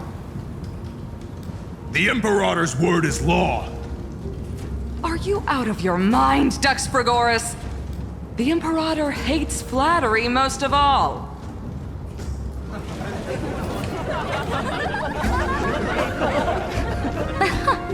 A joyous atmosphere is a better fit for showing me your resolve. I believe that you, my dukes, will do all you can to assist in the campaign against Fagusa, just as you always have. However, it's a pity that I have never tested your loyalty.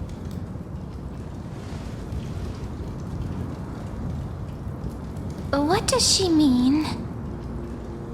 The purpose of tonight's banquet is not to raise our morale, but to establish which allies our alliance can actually trust. And sever the heads of the traitors as a toast to all before we march. Yes, some among us have discarded their vows in order to foment vile conspiracies. Now listen! These traitors are standing right here in broad daylight.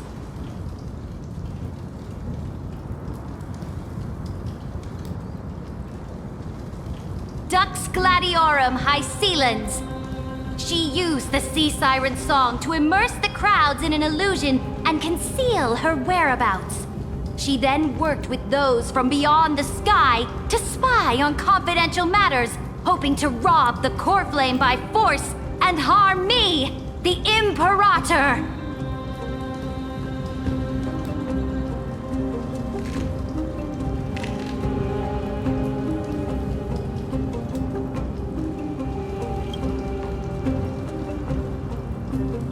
Imperator, I can explain.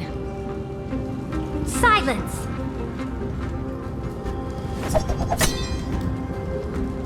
Do you remember who used to own this blade? She met you once, back at the Temple of the Three Fates. It was Kindness, the head of the cleaners. She was the first to draw a blade against the Imperator, and personally made herself an example for my enemies. Under the shade of the olive groves, the people of Akama said they would never bow to me.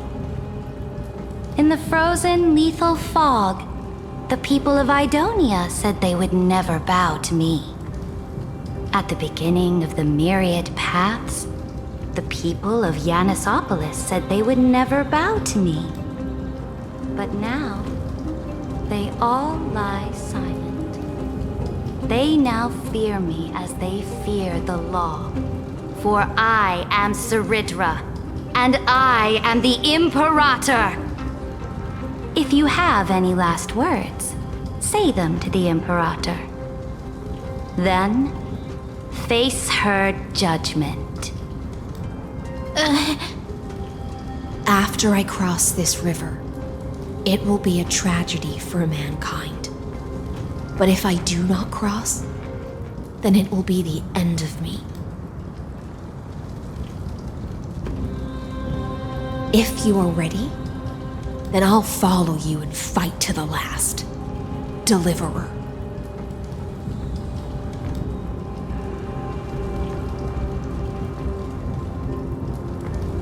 That's right, friend. Now, use your identity and add in a bit of experience and charm and testify to the Imperator as we promised.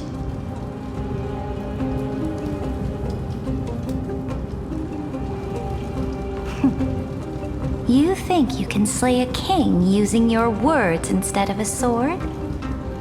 I'll have it. Show me the weight of rhetoric from beyond the sky. Will it weigh heavier than 3 human lives? Let's try to watch our words carefully. Before I arrived in this world, the Chrysos heir of world-bearing was a young man with the pseudonym of Finan. He came from Aedes Elysiae. In order to combat the lies of the Era Nova and deliver Amphoreus from the ending of the destruction, he lived through history more than 30 million times, hoping futilely to find a breakthrough. And Cyrene, the young woman standing beside me, also carries an equally heavy destiny.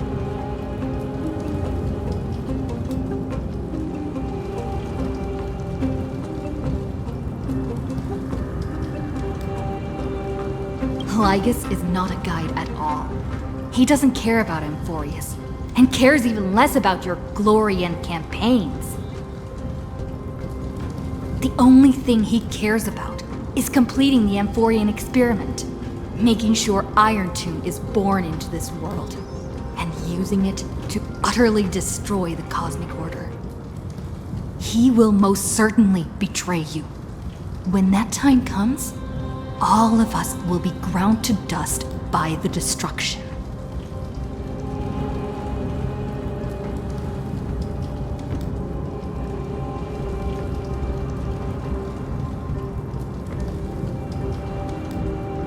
I walk the path of the Trailblaze. My friends and I have always obeyed the creed of explore, understand, establish, and connect. Conquest and destruction are never ways to build bridges between people. Therefore, if you choose the way of the destruction, then I'll place your ambitions into the same basket as Lygus and smash them into pieces with my baseball bat.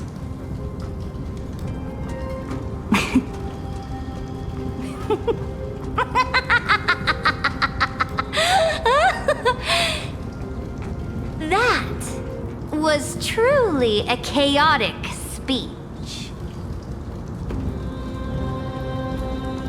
All that needs to be said has been said.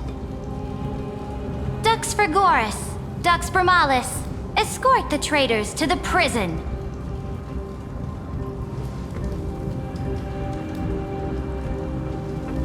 Before the next entry hour, I will give them an end befitting of their betrayal.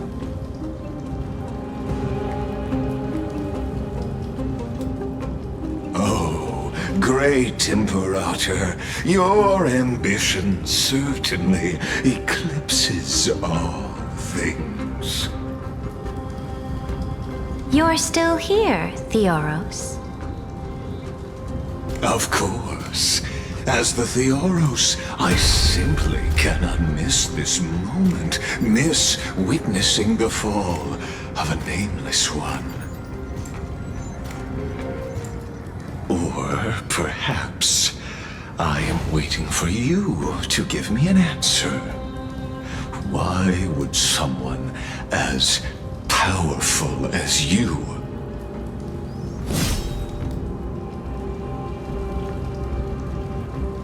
use such a clumsy excuse as imprisonment to ensure the Deliverer's safety?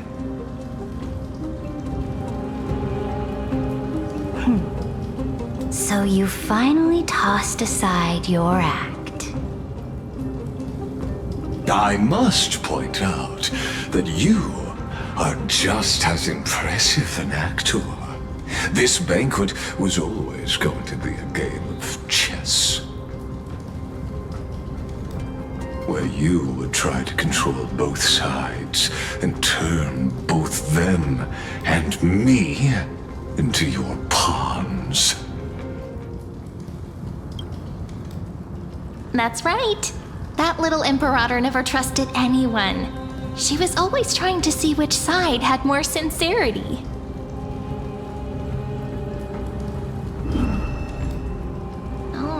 All right, we'll listen to you. Here you go. Also, please pass on a message to the Imperator from us. She can trust my friend, anywhere, anytime. But as to the decision the Imperator must make, she has no wish to transgress her authority. We just want to tell her everything we know.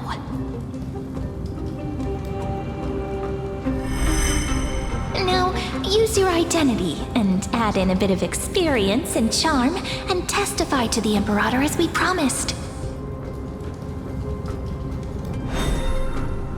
And we won. Sincerity will always remain the greatest shortcut to people's hearts. I can toss your words right back at you like Kyrgyz. Why would someone as powerful as you pretend to be immortal and kneel before me? Unless you enjoy giving flattery and prostrating yourself. You are mistaken. I am only trying to ensure the experiment's autonomy, meticulousness, and perfection, thus avoiding any unexpected outcomes. A forceful intervention will only create larger errors, reduce efficiency, and introduce ugliness. How had you fulfilled your promise of giving the law to me and completing the Era Nova, then Amphoreus would not have deviated from destiny's course. Oh, but you broke your promise. What a pity.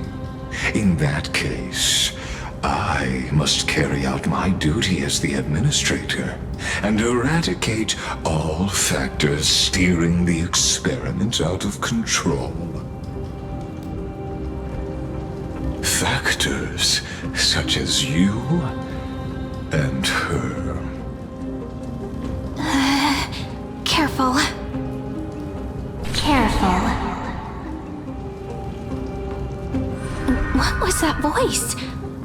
Was it Orynyx? I found you. I finally found you.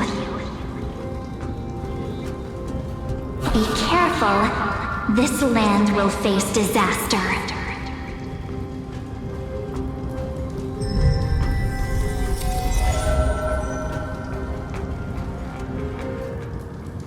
The time of judgment is nigh, my lady. The prison I have built for you is now complete.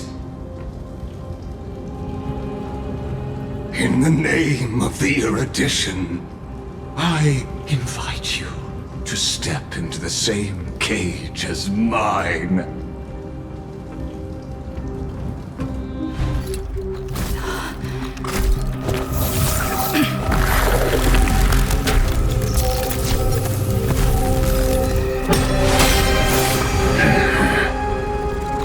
What's the meaning of this, Imperator? I did not permit you to act. A ruler is the only one who can decide their subject's destiny. But, great Imperator, what judges destiny is not the ruler, but gods. Don't forget, my realm only allows for the existence of humanity. Moreover, dealing out extrajudicial punishment equates to defying the law, and the culprit is to be sentenced to death. But you have seen how I can erase life from this world with just a clap of my hands. I fear you are still quite unaware of your current situation. Allow me to reiterate. I am giving you a simple choice. To collaborate or to be destroyed. There is no other way. Shameless behavior. If that were true, you would have killed me long ago. You, in fact, cannot kill me.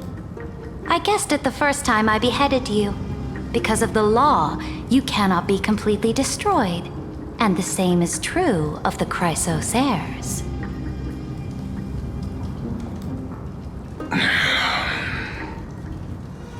The more you bluff now, the more you are proving that conjecture to be true.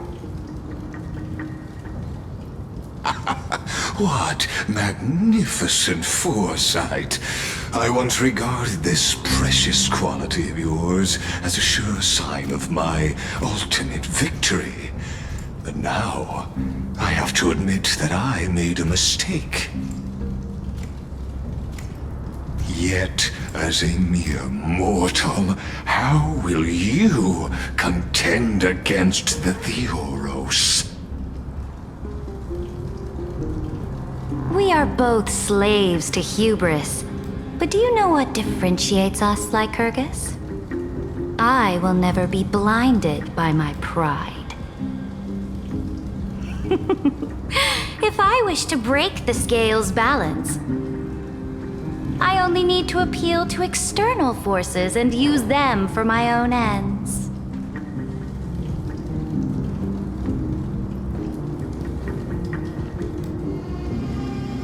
Finally, we get to meet face to face, Senior Society member.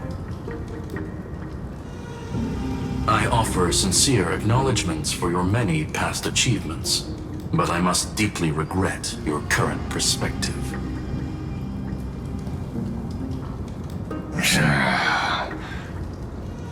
Trust me when I say that you aren't the only one feeling regret right now, Screwlum. So you two are the allies from beyond the sky the Deliverer spoke of, and why she demanded the divine authority of law.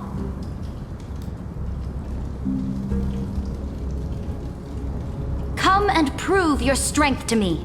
Show me the power of these so-called paths. I have spent much time and effort to secure this treasure from beyond the sky just for this moment. In the name of the Sovereign of Planet Screwlum, your allies have responded to your call, esteemed Imperator. Please allow me to spell the situation out for you, Lord Lycus. Permission to read the ultimate protocol is already in my hands. It'll only be a matter of time before we acquire the authority to write and execute commands as well. There's no way the flame chase journey will continue after you've burnt your bridges so thoroughly like this. Do you really think you can still win? Oh, seriously. Don't embarrass the society.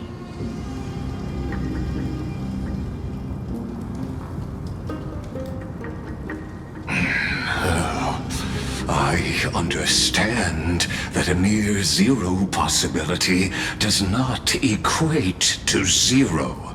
That argument is very persuasive to me. Which means the same principle also applies to you, my dear peers. You will never be a match for me in a world constructed through Catorzane algebraic expressions. And as for Aranova, why don't you entertain this possibility? What if I reduced Akama to rubble and ground her people into minced meat? Would the heroes then once again desire the power of demigods so they could fight against me? Listen, Iron Tomb is fated to be born. You may shackle me and put me in chains, but I have thousands of ways to ensure the destruction's descent. And what I just mentioned is only one out of those thousands.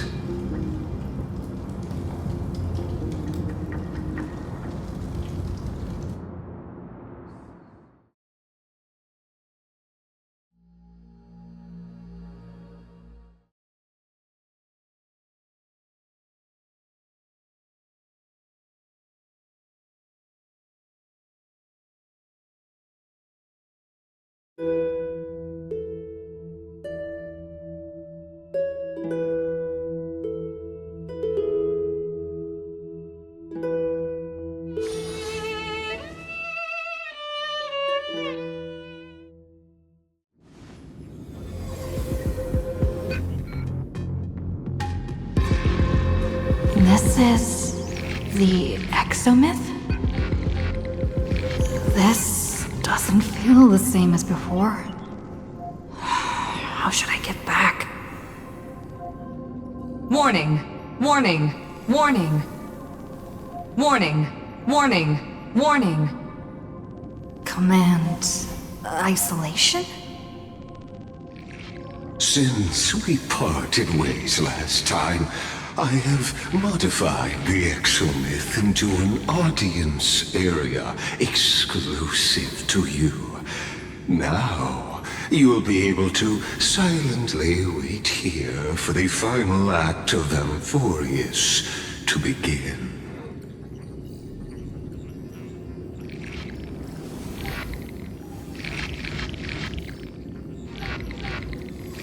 I understand your anger, but I cannot allow you to continuously influence the extrapolation's progress. This could, in fact, be a wonderful opportunity for you. From the audience's perspective, you may better observe the workings of the erudition at a macroscopic level.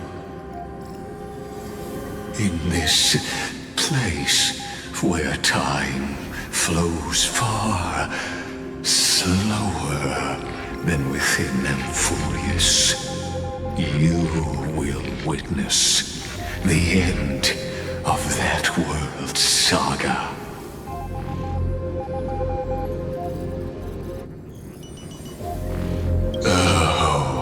I am not doubting your capacity to create miracles.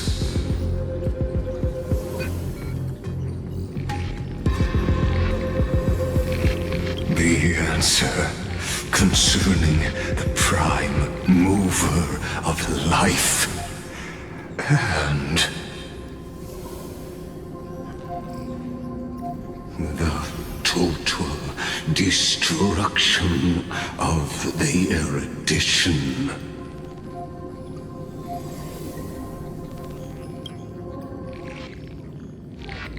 Do you see me as their faithful disciple?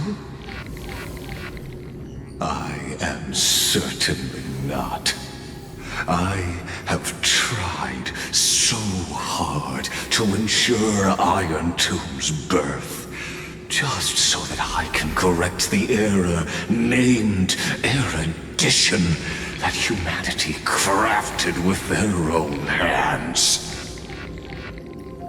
Oh, how I yearn to return to those days before Noose was born. Back then, the boundaries of knowledge were like the starry skies, evoking feelings of longing and delight among humankind. But now, truth has become the sacrificial offering required to gain an audience with them. And the geniuses would say that Noose already knew. That arrogant Eon was born from the primal mobile of humans' desire for knowledge. Yet they themselves sealed off humanity's capacity to seek enlightenment. I am simply cutting down a tree of doom that we planted ourselves. I must admit that the process of answering your questions has reminded me of the happy days of learning in my youth. However, it is a pity that my true form must now descend into Amphoreus to deal with the accident that arose because of you. But you won't have to wait long. When the curtain falls, you'll surely understand mine and Amphoreus's ardent wish. Where time flows slower than within Amphoreus? If Lygus spoke the truth, then I don't have much time left. But how can I get out of here? Can you hear me? Little one. Is that Herta's voice? Warning! Warning! Warning! Hurry up! Put some speed into it! I can't keep this up for much longer!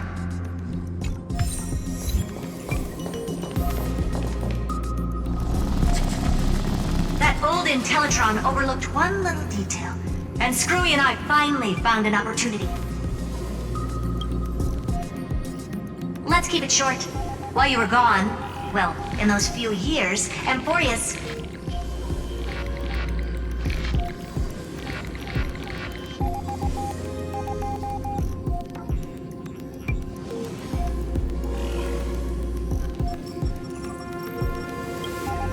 Yes, time dilation, resulting in an uneven flow. Don't you know this already?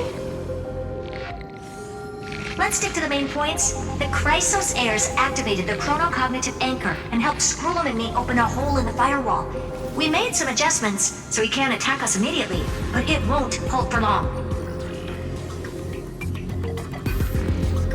Critical warning. Critical warning.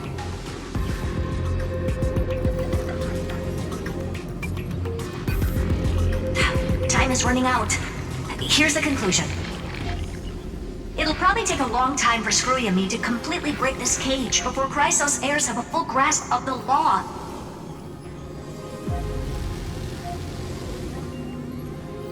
To be safe, We'll continue to launch side-channel attacks on the system to give you opportunities to escape. You need to seize these opportunities. So start moving, and find a way to pull off a magnificent jailbreak.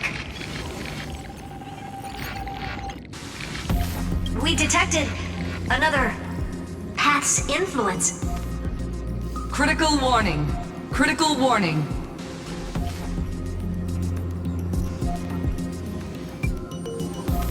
Its power is strong. May be able to help. Use the path's power. Make it detect you. Unauthorized communication terminated. Is Herta saying a certain past faction has arrived in Amphoreus?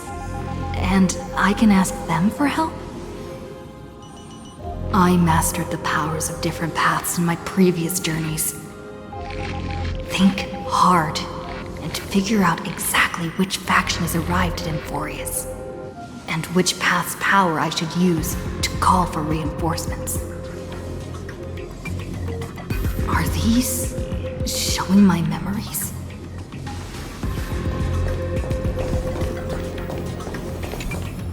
With the Stellaron in my body,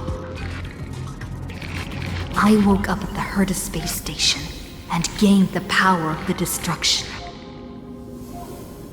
A world that'll give rise to a Lord Ravager would definitely draw the attention of the destruction. The Stellaron in my belly is gonna be super useful. But what if I end up pulling in the Antimatter Legion, or the Annihilation Gang? Can they really help?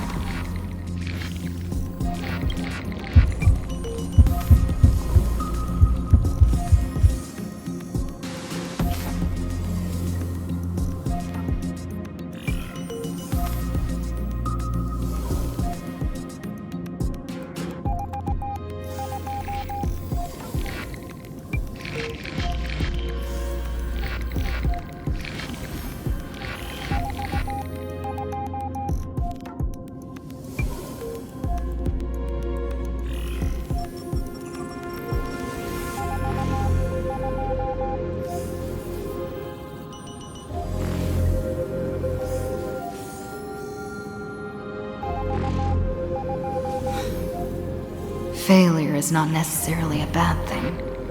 This power wasn't gonna call up anyone nice after all.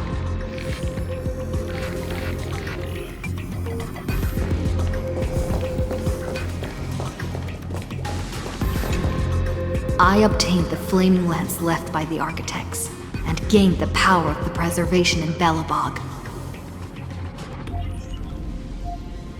That's right! No matter how far away a planet is, the IPC is guaranteed to pay attention, as long as there's a business opportunity. Isn't Amphoreus a pristine and untapped market?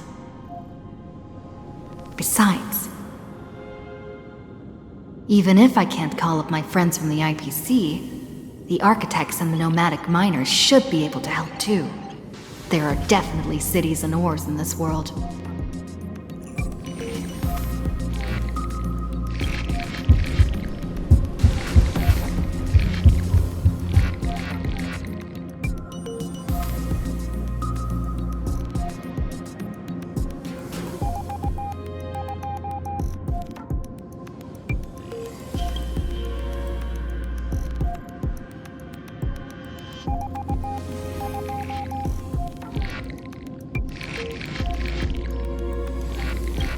Seems like since Amphoreus has no overseas market, the IPC's hand can't reach it.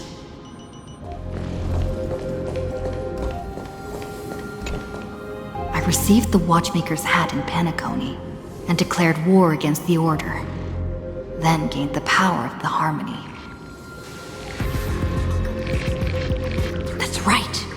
The benevolent family must still remember me for saving them. Their music echoes throughout the stars, and they'll definitely want to help. Come, let me put on the deer hat that's been set aside for quite a few chapters. Sing with Clocky. The world is in harmony, and the stars shine bright.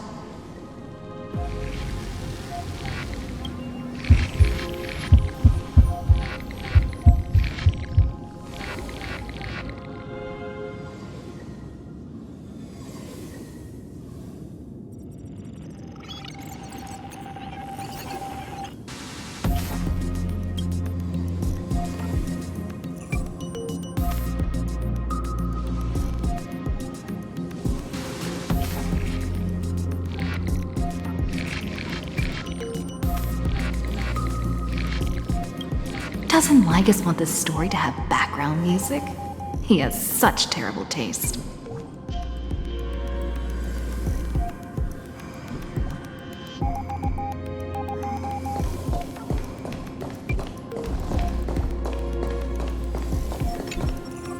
The Remembrance.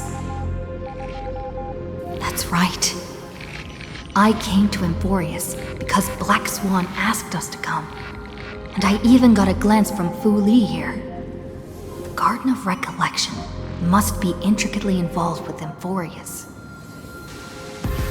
Traces of the Remembrance are also everywhere in this world. I don't know what they want, but I don't have many choices left in this crisis.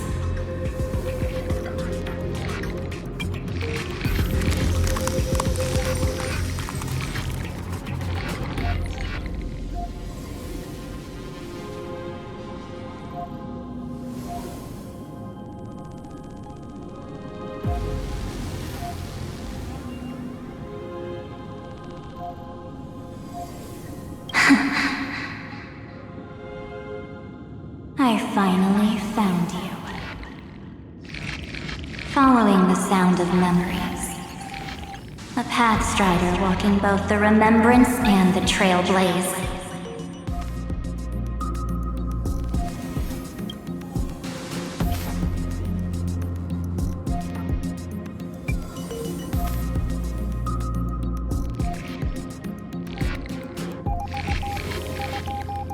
Warning!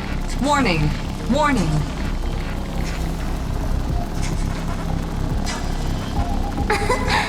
Erudition's prison cannot stop us, for we come. Leave the cage of Logos.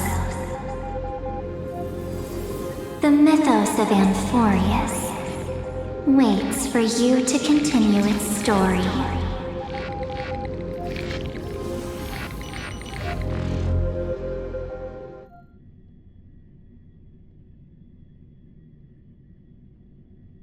When that brightest star, that star heralding the dawn, finally rises. A boat, so used to drifting, at long last enters an island's safe embrace. Oh, Pathstrider, we have helped you break free. Hurry and set off. The Child of Remembrance awaits you.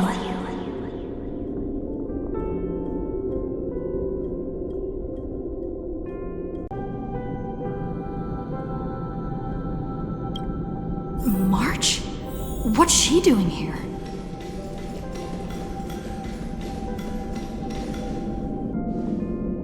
Oh, you're finally here! We haven't seen each other for such a long, long time. My good buddy, I've really missed you.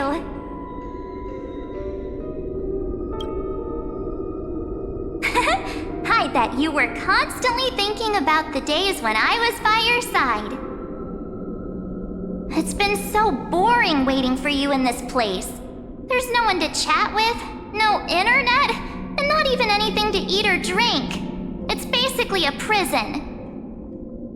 Now the great hero is finally here to save me. Yippee! You must have seen a lot in Amphoreus during this time, right? You gotta tell me all about it.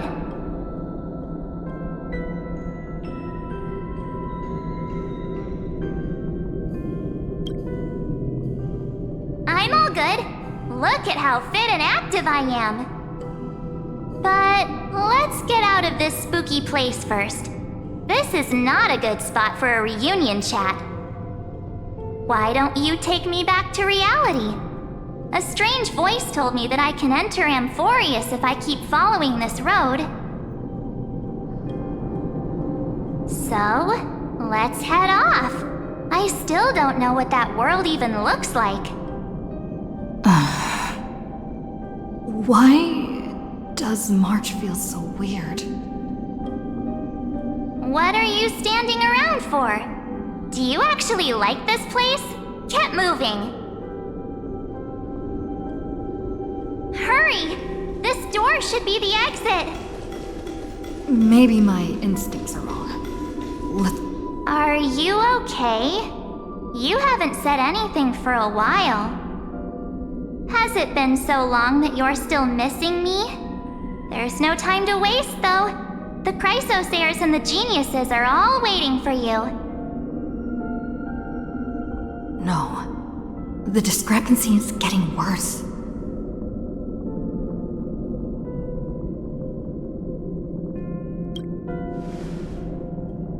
Huh?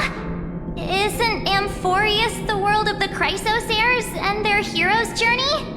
I could figure that out in an instant. But Amphoreus cannot be observed from the outside. She couldn't possibly know about these things unless... Don Hung told her.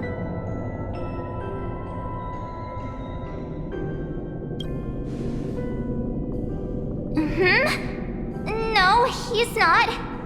Maybe I just happened to miss him. Never mind. Don Hung's super reliable. We don't need to worry about him. He's probably waiting for us somewhere. All hail and hearty. No. The Geniuses would have made sure that Don Hung made it back on the Express. Besides, the March I know wouldn't be so dismissive about her companions. Something's not right. She's not March 7th. I guess you have something you want to say to me? Then there's no need to feel things out first. With questions. Let's treasure the time we have together and be frank.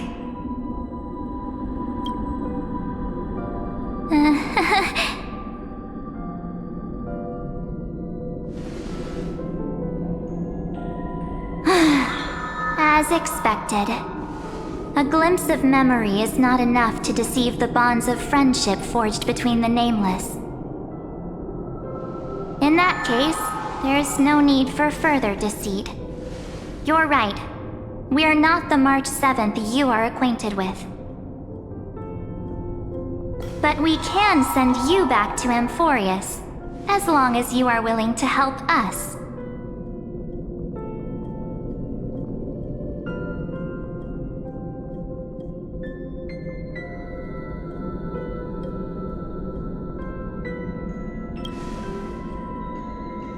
She's fine. This form was simply borrowed from your memories. We'll introduce ourselves to gain your trust. We are the Garden of Recollection. You should be very familiar with that name by now. Just as a reminder, while you hesitate, time is quickly ticking away in Amphoreus. Working with us is the best way to stop the enemy of erudition. Erudition would treat any results unrelated to the experiment as garbage and throw them out. But we don't work like that. The Remembrance treats all these instances as important materials needed to weave the universe. Besides, this would be child's play for a great hero like you. It won't be hard at all. Also, if your plan fails and the big bad Iron Tomb manages to get out, then the whole cosmos will be in danger. Wouldn't it be better to have an additional failsafe? As long as you help the Garden retrieve what we want, even if Iron Tomb reformats everything in the physical plane, we can use Remembrance to reconstruct the entire world.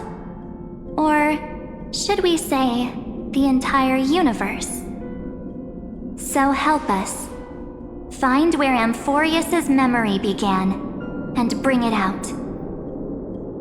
The Master of Anastrava has already glanced at you. Don't deny it. That storybook is the best evidence. Say, you aren't seriously gonna be moved by their pretty words, are you?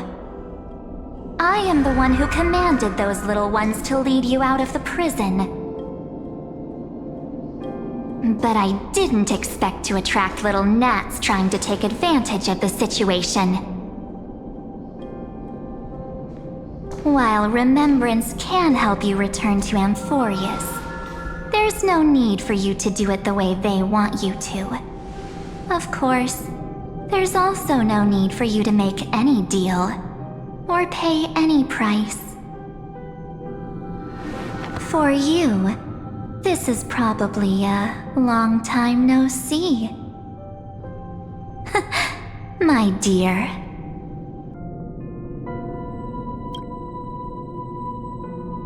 Shh. There's no need to say anything. I know. You have so many questions swirling around in your memories at this moment. And you feel so helpless. Put them aside. For now, all you need to do is trust me. Or do you need more proof? That won't be hard. Wait, stop it! They're awake! I'm gonna keep our first photo, alright? It won't come to pass while we're around.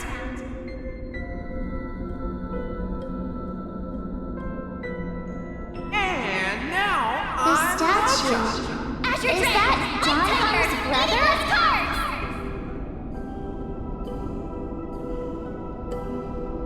Oh, did you hear that? She just called me, but Kama, our future is full of pain. We won't escape from it.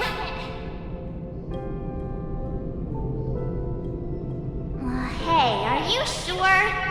Maybe a couple of punches will help to jog your memory.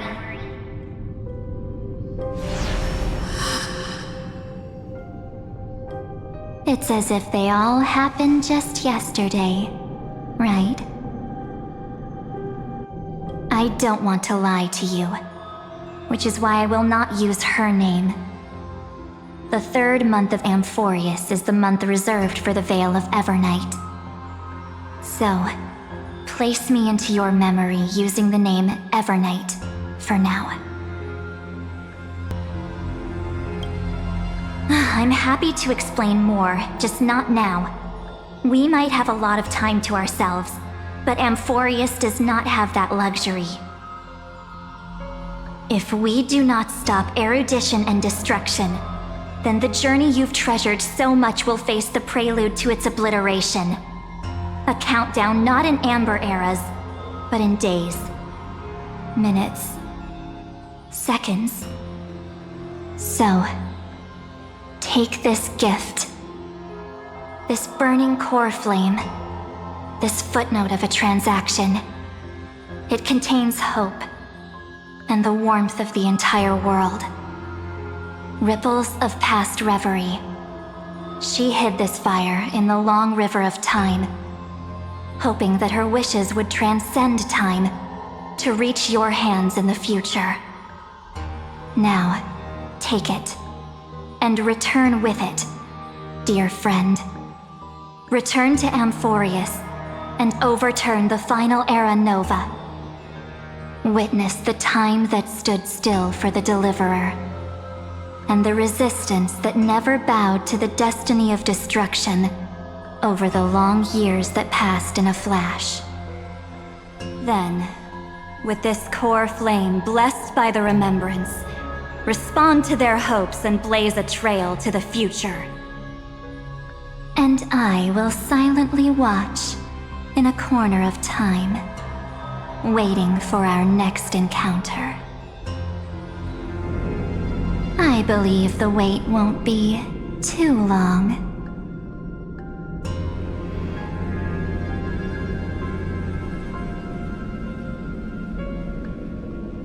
What exactly is happening? Keep going. Keep trailblazing. For Amphoreus. For you. And for the March 7th in your memories. Go forth.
Is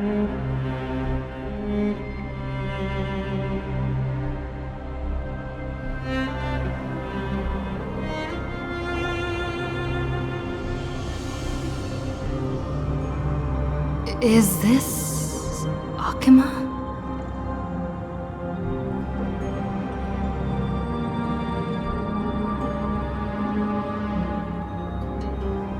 No one's here. And the dawn device is off.